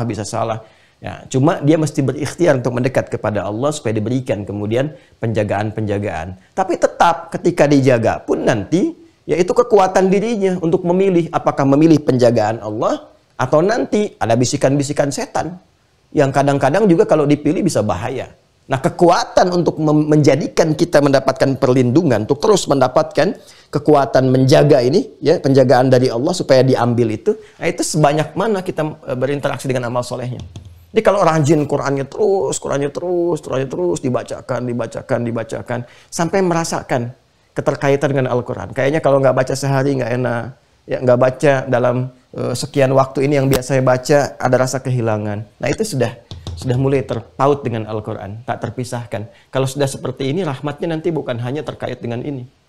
Ya, ada yang terkait dengan solusi, kan? Nah, dan seterusnya. Kemudian ada syifa. Ya. Ada kelembutan yang mengarahkan pada kebaikan. Ya. Sehingga lembut dan selalu tergerak untuk mengerjakan segala kebaikan. Ya, itu yang dimaksudkan Quran surah ke-35 Fatir di ayat ke-32, kan? Thumma awrathnal kitaba alladziina istafayna min ibadina faminhum zalimun li nafsihi wa minhum muqtasid wa minhum sabiqun bil khairat biidznillah. Ya, jadi ada orang-orang yang ahli Quran itu ya, yang terbaiknya adalah orang-orang yang gemar berbuat kebaikan yang tentunya disupport dengan jiwa-jiwa yang lembut, yang baik. Dan ini rahmat dan syifa di Quran surah ke-17 ayat 82. Wa nunazzilu minal Qur'ani ma huwa syifaa'un wa rahmatul lil mu'minin wa la yazidu adh-dhalimina illa khasara. Ya. Syifa itu ada dua maknanya. Satu, obat bagi penyakit hati. Ya, obat bagi penyakit hati. Iri, ya kan? Dendam, ria, yang jelek-jelek lah, yang dari hati itu. Ya, nah itu diobatinya dengan syifa. Makanya saya sering katakan susah kalau mau berobat ke rumah sakit, misalnya ke klinik, nggak ada. Poli hati itu nggak ada. Ya, poli gigi ada, poli mata ada. Ya, tapi poli hati dalam artian roh, obat untuk jiwa, ya, obat untuk keadaan nafas, keadaan jiwa, itu nggak ditemukan. Nah, namanya syifa. Obat itu salah satunya apa? Dari Al-Quran, interaksi dengan Al-Quran. Orang yang rajin baca Quran, itu Allah akan jaga dan dibebaskan dari kondisi hati yang kotor, yang buruk. Sehingga kita bisa menatap segala sesuatu dengan jernih. Nah, kalau sudah jernih nanti akan terbuka. Kita mengerti melihat sesuatu itu. Oh, ini maksudnya begini. Oh, dia menulis ini tuh kayaknya rasanya ke sini. Oh, ini sedang gelisah. Oh, ini masuk ke sini tuh karena ini. Oh, ini dia begini cuma pura-pura dan sebagainya. Nanti itu Allah berikan satu rasa pada jiwanya yang melahirkan firasatul mu'min. Sehingga Nabi mengatakan firasatul mu'min haqqa. Ya, kadang-kadang firasat insan beriman itu, kata Nabi itu nyata karena dibimbing oleh Allah Subhanahu wa ta'ala. Dalam kondisi-kondisi tertentu yang Allah perkenankan. Ya. Tapi bisa merasakan. Nah, ini syifa. Yang kedua, syifa itu bisa diartikan obat bagi penyakit yang divonis secara medis memang tidak mungkin disembuhkan. Nah, itu di situ kemudian kalau manusia sudah mengangkat tangannya, ini menunjukkan bahwa Allah menginginkan penyakit itu langsung disembuhkan, kan? Tanpa adanya campur tangan manusia, yaitu dengan amalan-amalan yang Allah turunkan. Salah satunya nanti itu dengan Al-Quran. Ya, ini pernah terbukti nih. Saya pernah sampaikan kepada murid-murid waktu karantina, para penghafal itu ya. Ada angkatan kedua ya waktu itu ya. Angkatan kedua. Tapi saya selalu kisahkan di setiap angkatan tentang kisah Al-Imam Al-Bukhari. Bagaimana mendapatkan keberkahan Al-Quran yang saat mengaji, kemudian minta doa sama ibunya. Alhamdulillah penyakit yang divonis itu buta permanen, ternyata bisa melihat kembali. Saya ajarkan beberapa itu kisah, kemudian ayat dalam Al-Quran. Ini yang pernah diamalkan, ini ayat-ayat begini. Itu ya, Masya Allah. Tiba kemudian saya nggak tahu kalau ada satu di antara peserta karantina itu yang sebelah matanya divonis permanen buta.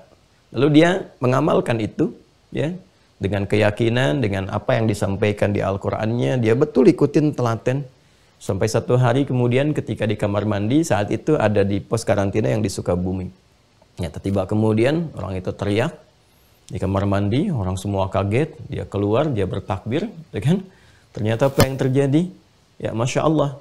Pada hari kesekian tuh, dalam dia menghafal Quran itu, tiba kemudian terjadi perubahan dalam pandangannya dan dia bisa melihat kembali dengan jelas. Melihat kembali. Ya, melihat kembali. Ini nyata, bukan dibuat-buat, bukan kisah ini, bukan karang, bukan. Nyata. Masih ada sampai sekarang. Ya, bahkan kami dokumentasikan dan sebagainya. Dan ini adalah ayat dari Allah yang sangat jelas. Jadi ayatul kaun tufassirul ayatul qaul, kan? Jadi ayat Allah ditampilkan untuk menafsirkan ayat yang tertuliskan, yang tergambarkan. Nah, ini gambarannya teman-teman sekalian, ini syifa. Nah, jadi jangan dikira interaksi dengan Quran gak ada manfaatnya. Nah, jadi ini yang pertama, ini qiraat. Ya, ayo berlomba-lomba kita interaksi untuk membaca sampai dihatamkan. Ini pengantar, kan? Kalau pada ulama-ulama yang hebat-hebat, yaitu tidak usah sampai ke sana levelnya lah, tapi jadikan motivasi untuk ya setidaknya mendekati. Kalau Imam Syafi'i kan bisa sehari 2 kali hatamnya, siang malam. Siang sekali, malam sekali. Karena memang libur. Ya, ngaji libur, ngajar libur, semua untuk ibadah. Jadi dimaksimalin siangnya, malamnya dan sebagainya. Kan pada umumnya kita beraktivitas ya, jadi silakan dioptimalkan. Yang penting jangan kehilangan berkahnya. Tilawah itu ya memperdalam kajian. Nah, ada 2 cara yang bisa saya, Anda, atau kita lakukan untuk tilawah. Cara pertama, kita melakukan tilawah per surat, kajian per surat. Ya. Biasanya ragamnya beda-beda. Ada yang ingin dari awal, saya pengen Al-Fatihah. Ya nggak apa-apa, turunkan. Kan dibaca nih, setiap hari 17 kali Al-Fatihah. Masa nggak paham tafsirnya gitu kan? maknanya apa. Ini kan intisari Al-Quran, rangkuman Al-Quran kan ada di Al-Fatihah. Jadi setidaknya kita hadirkan dulu, selama sebulan ini saya pengen ngaji Al-Fatihah, ya kan? Al-Fatihah aja, saya baca tafsirnya. Atau Anda bagi misalnya, ini qiraatnya ambil sekian persen dalam sehari, ya. Lalu setelah itu baru kemudian ke kajiannya. Ya, kalau saya biasanya dulu itu suka menarget, misalnya saya pengen khatamnya berapa kali, nanti sampai pertengahan Ramadan. Nanti pertengahan sampai ke ujung saya optimalkan dengan tilawah. Saya pengen tafsir yang surat ini dulu, surat ini dulu, surat ini dulu. Jadi Al-Fatihah, ntar di hadapan kita ini tafsir A, tafsir B, tafsir C, tafsir D, terus kita kumpulkan semuanya. Kita lihat apa kesimpulannya kemana gitu. Dan ambil waktu jeda itu. Ya tentu sehari kadang-kadang satu ayat gak cukup. Ya satu hari kadang-kadang butuh 2 hari kita lihat itu semua. Karena indah sekali ayat Quran tuh. Setiap hurufnya. Bismillahirrahmanirrahim, itu kan apakah ini masuk dalam bacaan Al-Fatihah atau di ayat sendiri, baru dari fikihnya, belum nanti ke baknya ada berapa makna, bak di sini kemana larinya, terus bak di setiap Quran itu bagaimana gitu kan. Nah, kemudian ismun apa, itu kalau mau dalam gitu kan, kalau kita mau umum aja nggak ada masalah, Bismillahirrahmanirrahim, faedahnya apa, maknanya apa, hadisnya apa, prakteknya bagaimana dalam kehidupan. Misal, ya ini. Ada yang berurut seperti itu, ada yang tematik.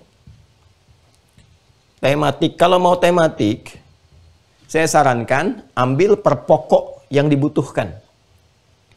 Ya, per pokok yang dibutuhkan. Misal gini. Anda aktivitas apa? Baik, ibu misalnya ibu rumah tangga. Ya. Ibu rumah tangga. Kenapa nggak dikeluarkan ayat-ayat rumah tangga dalam Al-Quran? Lalu saat Ramadan dikaji, itu aja dulu, gak usah jauh-jauh.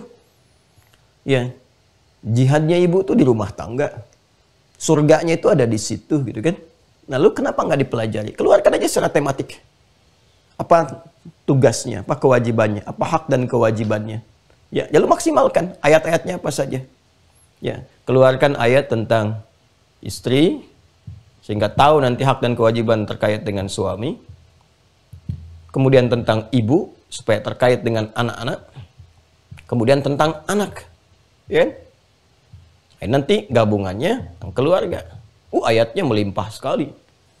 Di Ali Imran ada, di An-Nisa ada. Terus kisah-kisah inspiratifnya banyak. Dari yang orang soleh sampai kisah Nabi ada. Pokoknya indah deh ngaji itu kalau diturunkan tuh enak. Karena di Al-Quran itu metodologinya tuh paling sempurna. Ya, ini teori hidup tuh begini. Terus nanti kalau ada masalah di rumah tangga, nih masalahnya begini nih, solusinya seperti ini. Dari masalah komunikasi, masalah kecurigaan, istri curiga sama suami, suami curiga sama istri, masalah finansial, masalah dengan ayah ibu mertua, kadang-kadang nanti ada beda keyakinan, anak beda keyakinan dengan orang tua, seperti apa nanti caranya, dakwahnya bagaimana, ya interaksinya seperti apa, indah semua. Itu ada. Nah pernah dikeluarkan nggak? Ya. Pernah dikeluarkan nggak? Nah sekarang coba keluarkan itu, ya kan? Atau mau kompak, kalau rumah tangga kan sama-sama kompak, gitu kan? Ya kan? Nanti suami dengan istri bareng-bareng misalnya kan, bisa aja dibahas. Ya, paling nanti senyum-senyum sendiri, ya, gitu. Nah kemudian yang dari ikhwan misalnya laki-lakinya, ya pekerjaannya apa sekarang? Di bisnis, ya keluarkan ayat-ayat bisnis, ya. Dan turunannya kan dagang dan sebagainya, itu keluarkan aja, pelajari hukumnya. Belajar. Ya, infonya kan dengar riba apa sih riba? Belajar yang tuntas, jangan setengah-setengah. Belajar yang tuntas. Nah, kalau setengah-setengah, nanti satu capek, yang kedua kecewa, yang ketiga bingung gitu. Pasti ada itu. Jadi kalau ada ingin membebaskan dari riba, kemudian tiba-tiba belajarnya nggak tuntas, ya itu biasanya menyeberangi jembatannya nggak mudah, karena jembatannya nggak ada. Ya, akhirnya berlawan dengan arus. Lama-lama di situ malah terjebak pada yang lebih besar lagi, atau melakukan perbuatan yang kontraproduktif pada akhirnya. Ya, atau nanti menyalahkan hukum. Saya ingin lepas dari riba tapi kok hidupnya susah ya Allah. Nah, itu kan yang salah apanya di sini. Nah, ini jadi persoalan nanti ya. Makanya tuntaskan. Kenali apa itu riba, tandanya bagaimana, cara menghindarinya bagaimana. Ya, kalau terjebak di dalamnya ingin keluar tapi ada topangan hidup yang tidak mudah, yang memungkinkan ada madarat lebih besar, cara ambil jembatannya bagaimana. Ada semua dan indah sekali. Indah. Dan ini selesai semua. Hadisnya ada, penjabaran ulamanya ada, contoh setiap keadaannya ada dan sebagainya. Gitu ya. Nah ini teman-teman sekalian, ini di bisnis. Apa aja insya Allah ada lah. Di birokrasi ada, diplomasi ada, di militer ada. Apa sih profesi yang nggak ada gitu kan? Ya karena miniatur kehidupan kita kan sudah ada. Di sirah itu di zaman Nabi itu prakteknya. Dan praktek kehidupan Nabi itu kan tafsir Quran terbaik yang bisa dikeluarkan. Penjelasannya di mana? Di hadis. Itu ada 97 topik di Al-Bukhari. Ya karena itu kalau saya biasanya suka, apa sih temanya yang dibutuhkan? Oh udah, cek keluarin ayatnya. Atau kalau mau gampang, buka kitab-kitab hadis. Yang kitab jami itu kan, ya Al-Bukhari atau Sahih Muslim misalnya 97 topik. Tinggal keluarkan salah satu topiknya. Apa topiknya? Sudah deh.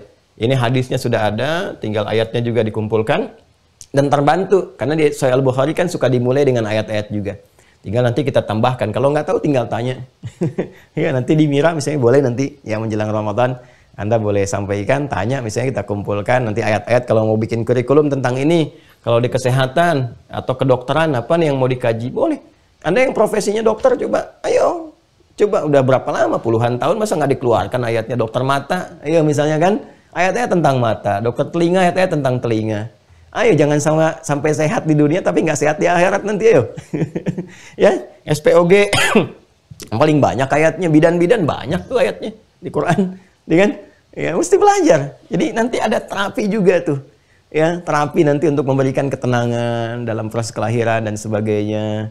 Ya, dalam khitan itu ada juga gitu. Itu ayat-ayat Quran yang sangat memberikan pengaruh. Ini gambarannya teman-teman, tilawah. Ya, jadi silahkan nanti bisa per surat atau per tematik yang dibutuhkan. Ya, dalam menopang sur kehidupan. Kemudian ini puncaknya adalah hafalan tahfidz. Tahfidz. Ya, tahfidz ini ya, termasuk yang tinggi lah. Ya, dan ini di Ramadan ini momentum dan nggak bisa ditemukan lagi yang lebih dahsyat dibanding Ramadan, akselerasinya, percepatannya, dan itu lintas usia. Jadi jangan katakan saya usia sekian puluh, sekian ini, sekian. Tidak. Ya, itu masya Allah baik yang saya nggak bisa batasi ya. Yang penting yang sudah bisa mulai bicara anak-anak tuh, anak saya nomor 3 Ahmad itu baru 2 tahun berapa ya? 8 bulan ya, 2 tahun 8 bulan kalau nggak salah itu.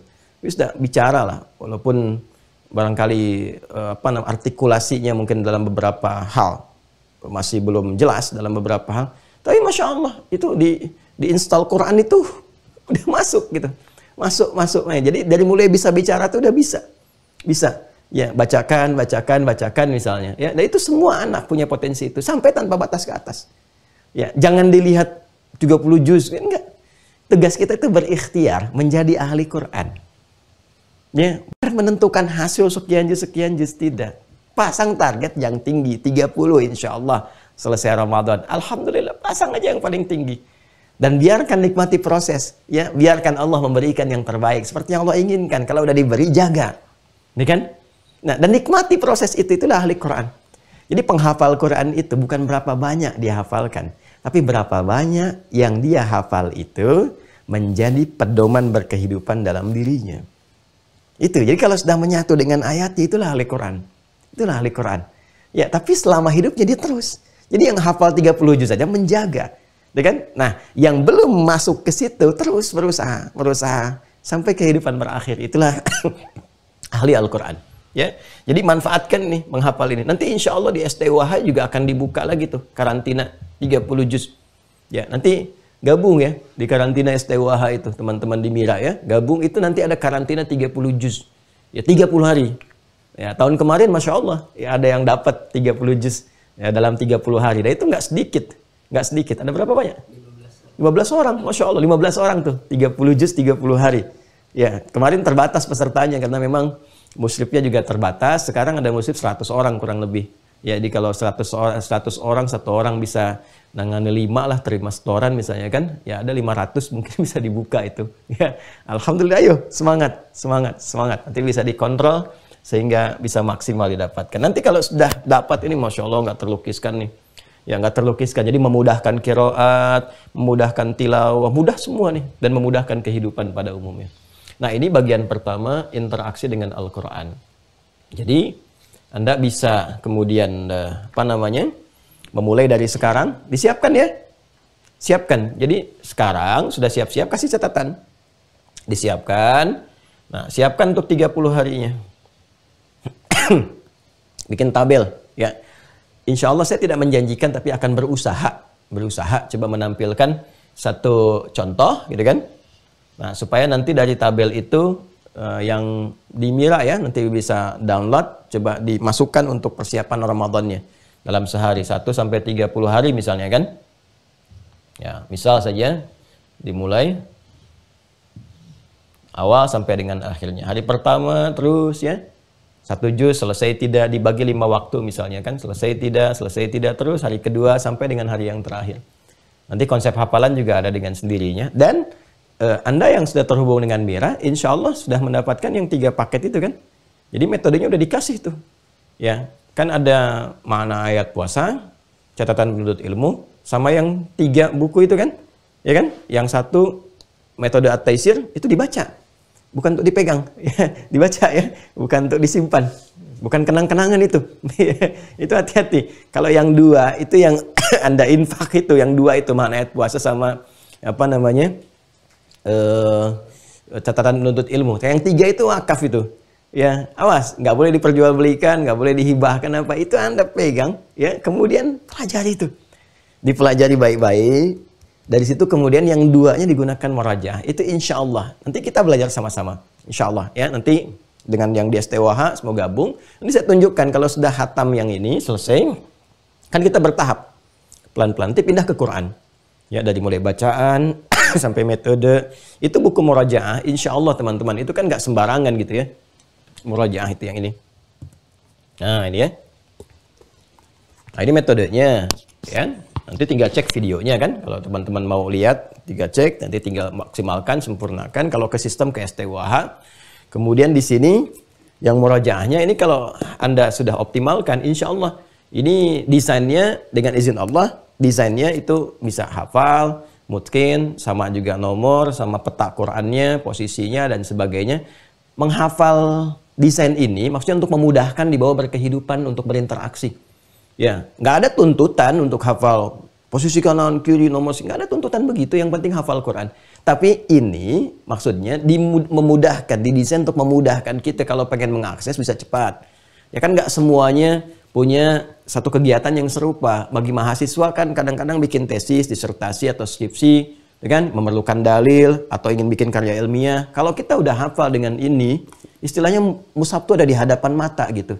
Ya, bahkan dengan halamannya, dengan nomornya, dengan apanya, itu tinggal masukin aja, masukin ayat sekian, sekian, sekian, dan korelasinya di setiap ayat dengan ayat lainnya begini, begini, begini. Itu maksudnya. Nah, ini pengantar awal untuk memahami nanti dan memudahkan dalam proses tafsir.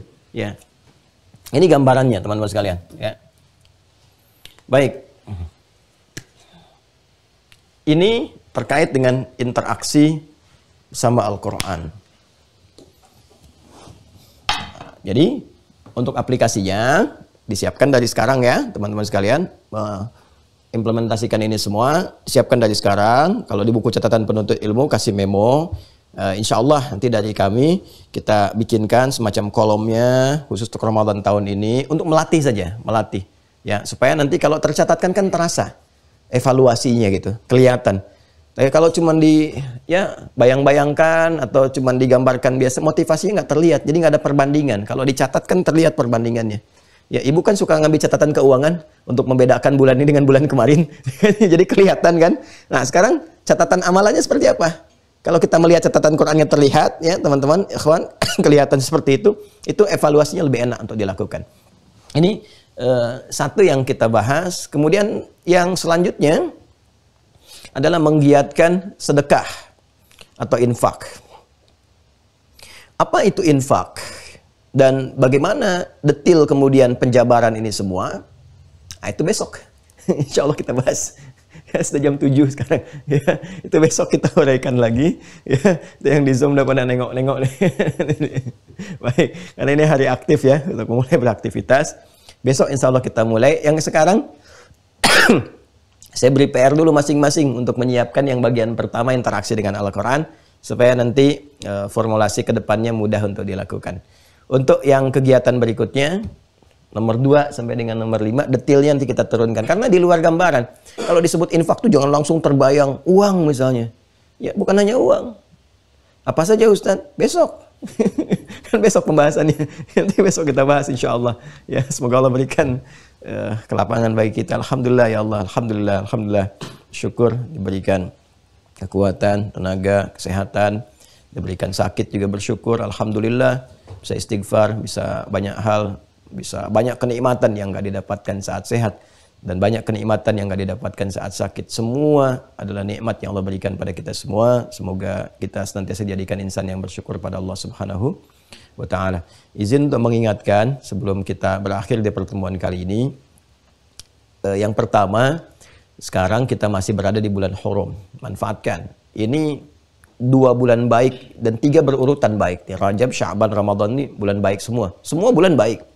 Ya, tapi 3 berurutan ini istimewa gitu ya, dan jarang-jarang kita temukan momentum seperti ini. Dan Nabi banyak menunaikan amal-amal soleh ini, ditingkatkan tuh dari sejak Rajab ke Sya'ban sampai dengan Ramadan puncaknya. Nah, di Rajab ini teman-teman mumpung masih suasana bulan Rajab, termasuk bulan Hurum, maka manfaatkan untuk 2 hal yang paling utama. Ingat baik-baik, 2 hal. Ya, bahkan sangat ditekankan dalam Al-Quran, di Quran surah 9 ayat 36 itu. Yang pertama, supaya meningkatkan amal saleh. Ya, meningkatkan amal saleh. Dan yang kedua, untuk menghindari maksiat. Pandai-pandai untuk menghindari maksiat, sekecil apapun itu. Ya, jadi jauhi itu semua. Fala tadhimu fihinna anfusakum, itu amanah Al-Quran. Jangan berbuat zalim. Maka melatih diri dengan baik. Dan Ibnu Abbas juga bahkan memberikan komentar. Kata beliau, orang yang mencoba meninggalkan maksiat di bulan Rajab ini, ya, di bulan-bulan Hurum, bulan-bulan Hurum, termasuk Rajab saat ini, ya, itu pahalanya 2 kali lipat. Seperti orang meningkatkan ibadah pun itu pahalanya 2 kali lipat. Itu komentar Ibnu Abbas radhiyallahu taala anhuma. Jadi ini mahal sekali bulan ini. Dan satu amalan yang bisa menggabungkan itu saat bersamaan meningkatkan amal saleh, meninggalkan maksiat, itu puasa. Itu puasa. Karena itu juga dianjurkan, disarankan untuk meningkatkan puasa di bulan Rajab, perbanyak puasa. Nah, hadis-hadisnya yang sahih, yang terkait dengan bulan-bulan Hurum, ya kan? Ada juga beberapa yang dhaif yang terkait dengan Rajab, tapi dhaifnya juga ada keutamaan amal yang bisa dilakukan. Ya, tapi kalau ada dalil yang sahih, yang nggak usah diperdebatkan untuk puasanya. Memang diakui ada hadis-hadis yang bermasalah, sampai masuk derajat yang palsu juga banyak bertebaran terkait dengan bulan Rajab. Tapi bukan berarti hadirnya hadis-hadis itu menjadikan puasanya terlarang. Ini salah. Ini fatal, ya. Awas, hati-hati nih. Ulama itu membahas ada hadis-hadis palsu seputar Rajab bukan untuk mengingkari puasanya, tapi menunjukkan bahwa ini loh ada yang tidak tepat dalam sandaran amalan. Itu yang dimaksudkan. Hati-hati ya. Nah, jadi mesti cerdas juga dan jangan melihat menyimpulkan ada yang potongan-potongan itu tidak tepat. Ya, saya ada informasi ada yang menebarkan di grup WA itu, ya, meluruskan ceramah Ustadz Adi begini-begini. Saya enggak lihat, ini saya lihat tuh ada yang menyampaikan dan itu saya senang sebetulnya diluruskan tuh, senang sekali, ya. Kan kita nggak ada yang sempurna ya, jadi senang kalau kita diluruskan tuh harus senang. Nah, terus kita lihat diluruskannya yang mana. Tapi kalau cara meluruskan tuh nggak tepat atau salah meluruskan karena salah paham, itu problem juga. Nah, saya lihat itu kurang tepat itu. Jadi bukan meluruskan saya akhirnya, ya, tapi membawa informasi yang keliru, membawa informasi hoax karena motong-motong kitab gitu. Ya, motong-motong dan salah menyimpulkan apa yang saya sampaikan, lalu salah memotong kitab. Jadi salahnya 2. Satu, salah menyimpulkan. Saya itu termasuk supporter saum Rajab. Karena masuk dalam saum Hurum. Ya, boleh, silahkan perbanyak, silahkan tingkatkan. Jadi saya yang mendorong, tingkatkan puasa di siang harinya, malam harinya tunaikan ibadah qiyam dan seterusnya. Silahkan. Tapi juga saya termasuk yang menganjurkan waspada, ya, terhadap hadis-hadis yang palsu. Jadi jangan menyandarkan kepada yang palsunya, ambil yang sahihnya. Nah, itu nanti ada Imam Ibnu Hajar Al-Asqalani yang mengingatkan itu dalam kitabnya Tabyinul Ujab, ya, fi mawarada fi syahri Rajab. Nanti beliau menguraikan hadis-hadisnya, ini yang palsunya, ini yang bermasalahnya. Baca nanti. Lalu beliau juga mengutip. Ini komentarnya Imam Dhahabi. Imam Dhahabi itu 673 Hijrah. Imam Ibnu Hajar Al-Asqalani 773 Hijrah. Nah, tapi ada memang yang berlebihan, yang dari hadis ini langsung mengatakan nggak ada puasa Rajab, ya, nggak boleh puasa. Nah, ini yang salah, ini yang tidak tepat. ya. Jadi hadis palsu itu dimunculkan teman-teman sekalian. Memang motivasinya terlihat seperti benar supaya ngajak orang puasa, cuman caranya salah. Yang salah itu caranya, bukan puasanya. Kalau puasanya nggak ada masalah karena termasuk bulan haram, ambil hadis yang sahihnya. Ya, nanti ada hadis Al-Bahili juga yang menerangkan tentang puasa haramnya, itu dianjurkan, silahkan perbanyak. Tidak ada masalah, dan hikmahnya persiapan menuju Ramadan. Nanti Rajab awalnya, pertengahannya Sya'ban, kemudian Ramadan. Nah, itu diulas oleh siapa? Disoal kemudian oleh Ibnu Hajar Al-Haythami. Ibnu Hajar Al-Haythami itu punya kitab. Nah, kitabnya kita punya ini. Dikira kita nggak punya kitabnya. Ada kitabnya. Nah, ini nih, Al-Fatawa Al-Kubra Al-Fiqhiyah. Jilid kedua. Saya hafal jilidnya malah Kitabus Shaum. Nah, ini nih, Kitabus Shaum. Nah, beliau itu menyoal orang-orang yang semudah-mudahnya kemudian mengatakan nggak perlu puasa, melarang puasa, ya, dan larangannya itu disandarkan pada hadis palsunya. Itu yang salah yang disoal oleh beliau, karena ada hadis-hadis yang lain, ya, yang sahihnya, bahkan yang standar doifnya pun doif yang masih bisa diamalkan, bukan 3M, ya, matruk, kemudian mungkar, maudhu'. Nah, lalu saya perhatikan tuh ada yang nyebar di grup WA, dia motong-motong gitu. Ya, saya kan udah baca kitabnya, ini bahkan saya hafal ini, ya, isi yang di kitab Shaum ini dikutip itu saya hafal karena saya sudah baca. Jadi dipotong nih, paragraf ini dipindahin ke sini, ini pindahin ke sini, hanya untuk menyusun satu narasi bahwa meluruskan Ustaz Adi Hidayat. Itu keliru itu. Ya, jadi keliru paham tentang apa yang saya sampaikan. Yang kedua, keliru mengutip isi kitab ini. Kita punya 4 jilid, ini hanya mengutip satu kalimat di paragraf ini, ambil di paragraf ini lagi. Ya. Nah, jadi hati-hati itu ya, hati-hati. Ya, kalau saya pribadi senang kalau diluruskan, malah senang. Ya, tapi meluruskan dengan cara yang benar, ya, mengambil yang benar. Dan kalau memang kita dapati kita keliru, langsung kita katakan dengan segala kerendahan hati, kemarin keliru, yang benar begini. Nah, seperti yang Fulan katakan atau ini katakan. Alhamdulillah, kalau ada seperti itu, kita bersyukur pada Allah Subhanahu wa Ta'ala. Nah, karena itu saya suka melarang. Bahkan mengatakan kepada tim, jangan diperkenankan kalau ada yang memotong video. Karena khawatirnya apa? Salah mengambil cuplikan sehingga salah disimpulkan. Atau bahkan sekarang suka dikasih judul yang aneh-aneh tuh. Ya, judulnya A, judulnya B, judulnya C. Padahal mungkin maksud ceramahnya bukan ke situ. Nah, itu yang berbahaya. Nah, jadi teman-teman sekalian, saya ingin kembali mengatakan bahwa manfaatkan, karena kurang lebih sebentar lagi tersisa. Kurang dari 10 hari lagi selesai bulan Rajab. Minimal kata para ulama, seharilah puasa untuk mendapatkan bagian dari keutamaan bulannya. Itu satu, ya. Kemudian yang kedua, masih ada yang bertanya tentang mira, ya. Saya kira masih ada itu kuota sesuai dengan kitab yang sudah kita siapkan untuk memulai awal dasar angkatan kedua. Mungkin ada beberapa paket lagi, saya mungkin lihat tersisa nggak lebih dari 200-an ya. Jadi kalau ada yang masih bertanya, silahkan cek saja nanti di Wah Corner untuk terhubung ke situ. Silahkan bisa dioptimalkan, mudah-mudahan Anda bisa masuk kepada gelombang angkatan kedua yang disiapkan.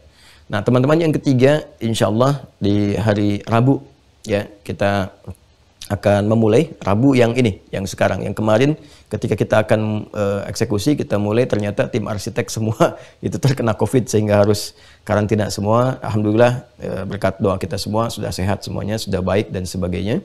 Saya sendiri kena gejala tipes, nggak ada kaitan sama COVID karena dari seharian sampai besoknya lagi, nah itu nggak berhenti aktivitas terus. Kemudian pas memang lagi ada terasa udah mulai lemah. Ternyata masih ada janji untuk mengajar di 2 sesi dan memberikan keterangan ahli pada 1 kasus gitu ya.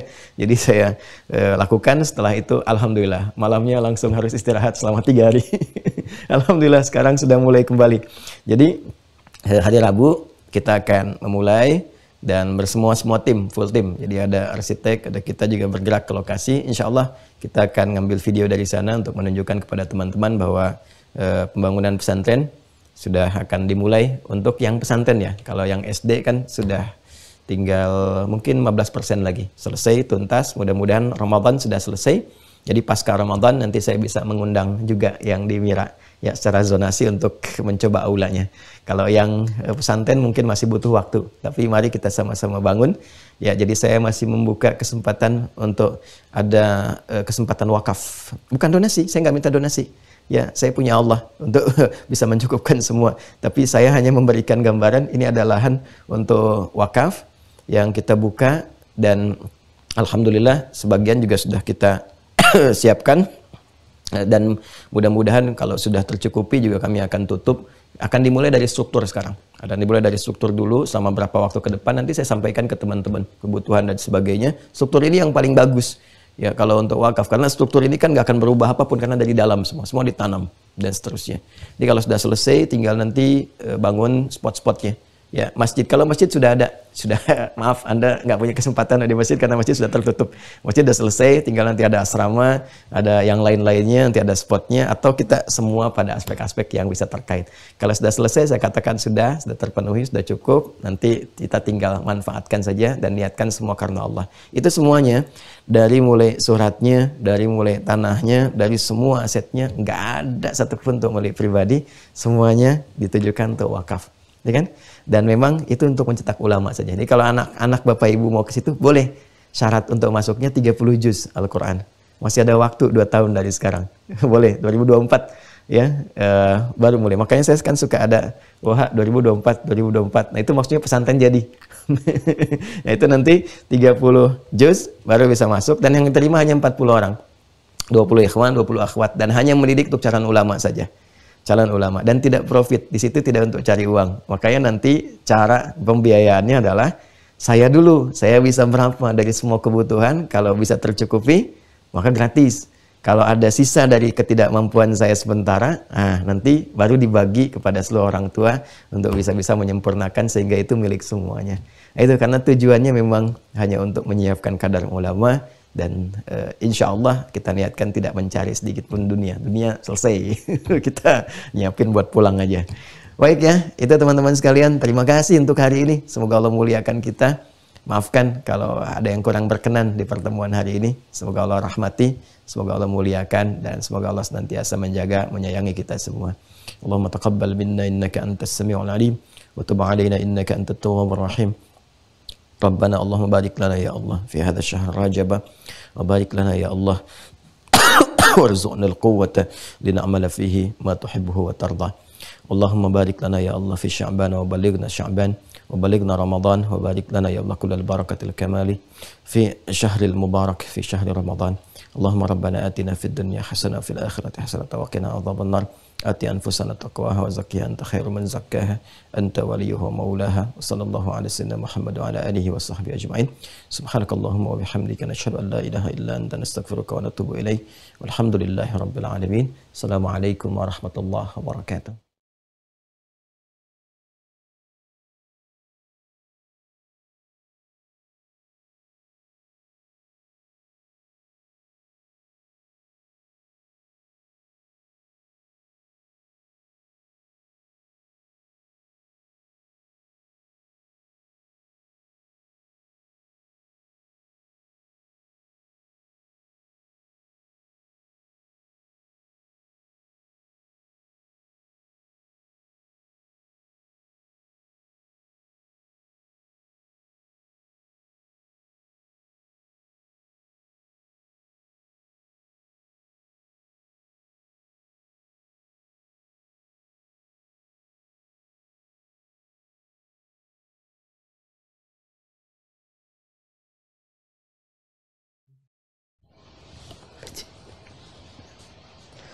Alhamdulillahirabbil alamin. Jazakumullahu khairan kasiran kepada guru kita semua, Ustadz Dr. Adi Hidayat LCMA. Mari kita bermohon kepada Allah Subhanahu wa taala dalam setiap sujud kita, dalam setiap doa kita, semoga Allah senantiasa memberikan kesehatan dan juga umur yang panjang dalam ketaatan pada guru kita dan mengampuni segala dosa dan kesalahannya untuk beliau beserta keluarga. Juga memudahkan segala urusannya, baik urusan dunia maupun urusan akhiratnya. Amin. Dan tidak lupa kita bermohon kepada Allah Subhanahu wa taala, semoga ilmu yang disampaikan pada pertemuan subuh kali ini menjadi ilmu yang bermanfaat dan Allah mudahkan kita untuk bisa memahami juga mengamalkannya dalam kehidupan kita sehari-hari. Amin. Izin kembali mengingatkan kepada teman-teman sekalian yang sudah terdaftar dan sudah memiliki perangkat belajar Mira Institute untuk bisa mengaktifkan akunnya dengan cara login di website resmi Mira Institute. Silakan masuk ke mira.quantumakhir.com, lalu tekan tombol login, maka teman-teman akan diminta untuk menggunakan username dan juga password. Untuk mengetahui username dan juga password, teman-teman bisa merujuk ke folder inbox yang ada di email teman-teman sekalian. Jika belum ditemukan, teman-teman bisa merujuk ke folder spam ataupun folder junk, karena ada kemungkinan username dan juga password yang kami kirimkan masuk ke folder-folder tersebut. Setelah teman-teman menggunakan username-nya berupa email dan juga passwordnya berupa nomor telepon yang teman-teman sudah daftarkan sebelumnya, silahkan update foto profil teman-teman sekalian dan juga data diri teman-teman seperti tempat tinggal, tanggal lahir, dan sebagainya agar data teman-teman bisa terbaca oleh sistem kami. Dan yang terpenting, teman-teman bisa menikmati setiap fasilitas ataupun fitur-fitur yang sudah disajikan di website resmi Mira Institute. Seperti mendownload kitab-kitab rujukan ataupun materi yang sudah di-scan oleh tim admin. Teman-teman juga bisa mereview kembali video-video materi dari awal pertemuan, juga bisa mengevaluasi pemahaman teman-teman sekalian dengan menjawab beragam macam pertanyaan yang sudah disajikan di website resmi Mira Institute. Dan yang terpenting, insya Allah jika kesempatannya sudah tiba, jika teman-teman sudah mengaktifkan akun, maka teman-teman berkesempatan untuk mendapatkan undangan sesi kajian offline bersama guru kita, Ustadz Dr. Adi Hidayat LCMA. Untuk itu, sekali lagi kami ingatkan, penting bagi teman-teman untuk bisa mengaktifkan akunnya. Dan bagi teman-teman yang sudah tergabung, jangan lupa untuk join di grup resminya Mira Institute yang ada di Facebook dan juga di Telegram. Silahkan dicari seperti yang sudah tertera pada layar teman-teman sekalian, nama grup Facebook di Facebook dan juga di Telegram ya. Dan bagi teman-teman yang baru tergabung, kami himbau untuk bisa mengikuti sesi materi dari awal pertemuan secara bertahap dari episode Muqaddimah Bab Akidah dan seterusnya secara bertahap agar pemahamannya bisa lebih maksimal dan pertemuan satu dengan pertemuan lain pemahamannya bisa tersambung dan juga terkorelasi. Jangan lupa untuk mengikuti ujian di setiap babnya agar teman-teman bisa lanjut ke bab berikutnya dan teman-teman mendapatkan kesempatan untuk mengikuti sesi Zoom bersama guru kita Ustadz Dr. Adi Hidayat LCMA. Dan bagi teman-teman yang masih menunggu untuk tergabung menjadi mahasantri di Mira Institute, teman-teman bisa mengambil manfaat dari pembelajaran di Mira Institute dengan cara mensubscribe YouTube channelnya Mira Institute. Pastikan logonya sesuai seperti yang ada pada layar teman-teman di bagian kiri atas. Dan bagi teman-teman yang ingin mengetahui video-video terbaru dari guru kita Ustadz Dr. Adi Hidayat LCMA, teman-teman bisa mensubscribe YouTube channelnya Adi Hidayat Official. Jangan lupa untuk tekan tombol loncengnya agar setiap notifikasi terbaru bisa langsung masuk ke perangkat teman-teman sekalian. Dan yang terakhir, bagi teman-teman yang ingin mengambil kesempatan atau mengambil peluang untuk berwakaf pesantren Mira Institute, teman-teman bisa menyalurkan melalui rekening Bank Syariah Indonesia dengan kode bank 451 dan nomor rekening 11144444142 atas nama Yayasan Mahat Islam Rafiah Akhyar, seperti yang sudah tertera pada layar teman-teman sekalian. Baik, ini saja yang bisa kami sampaikan. Saya Fadil, mewakili tim Mira yang bertugas. Jika ada hal yang kurang berkenan, kami mohon maaf. Terima kasih atas perhatiannya. Assalamualaikum warahmatullahi wabarakatuh.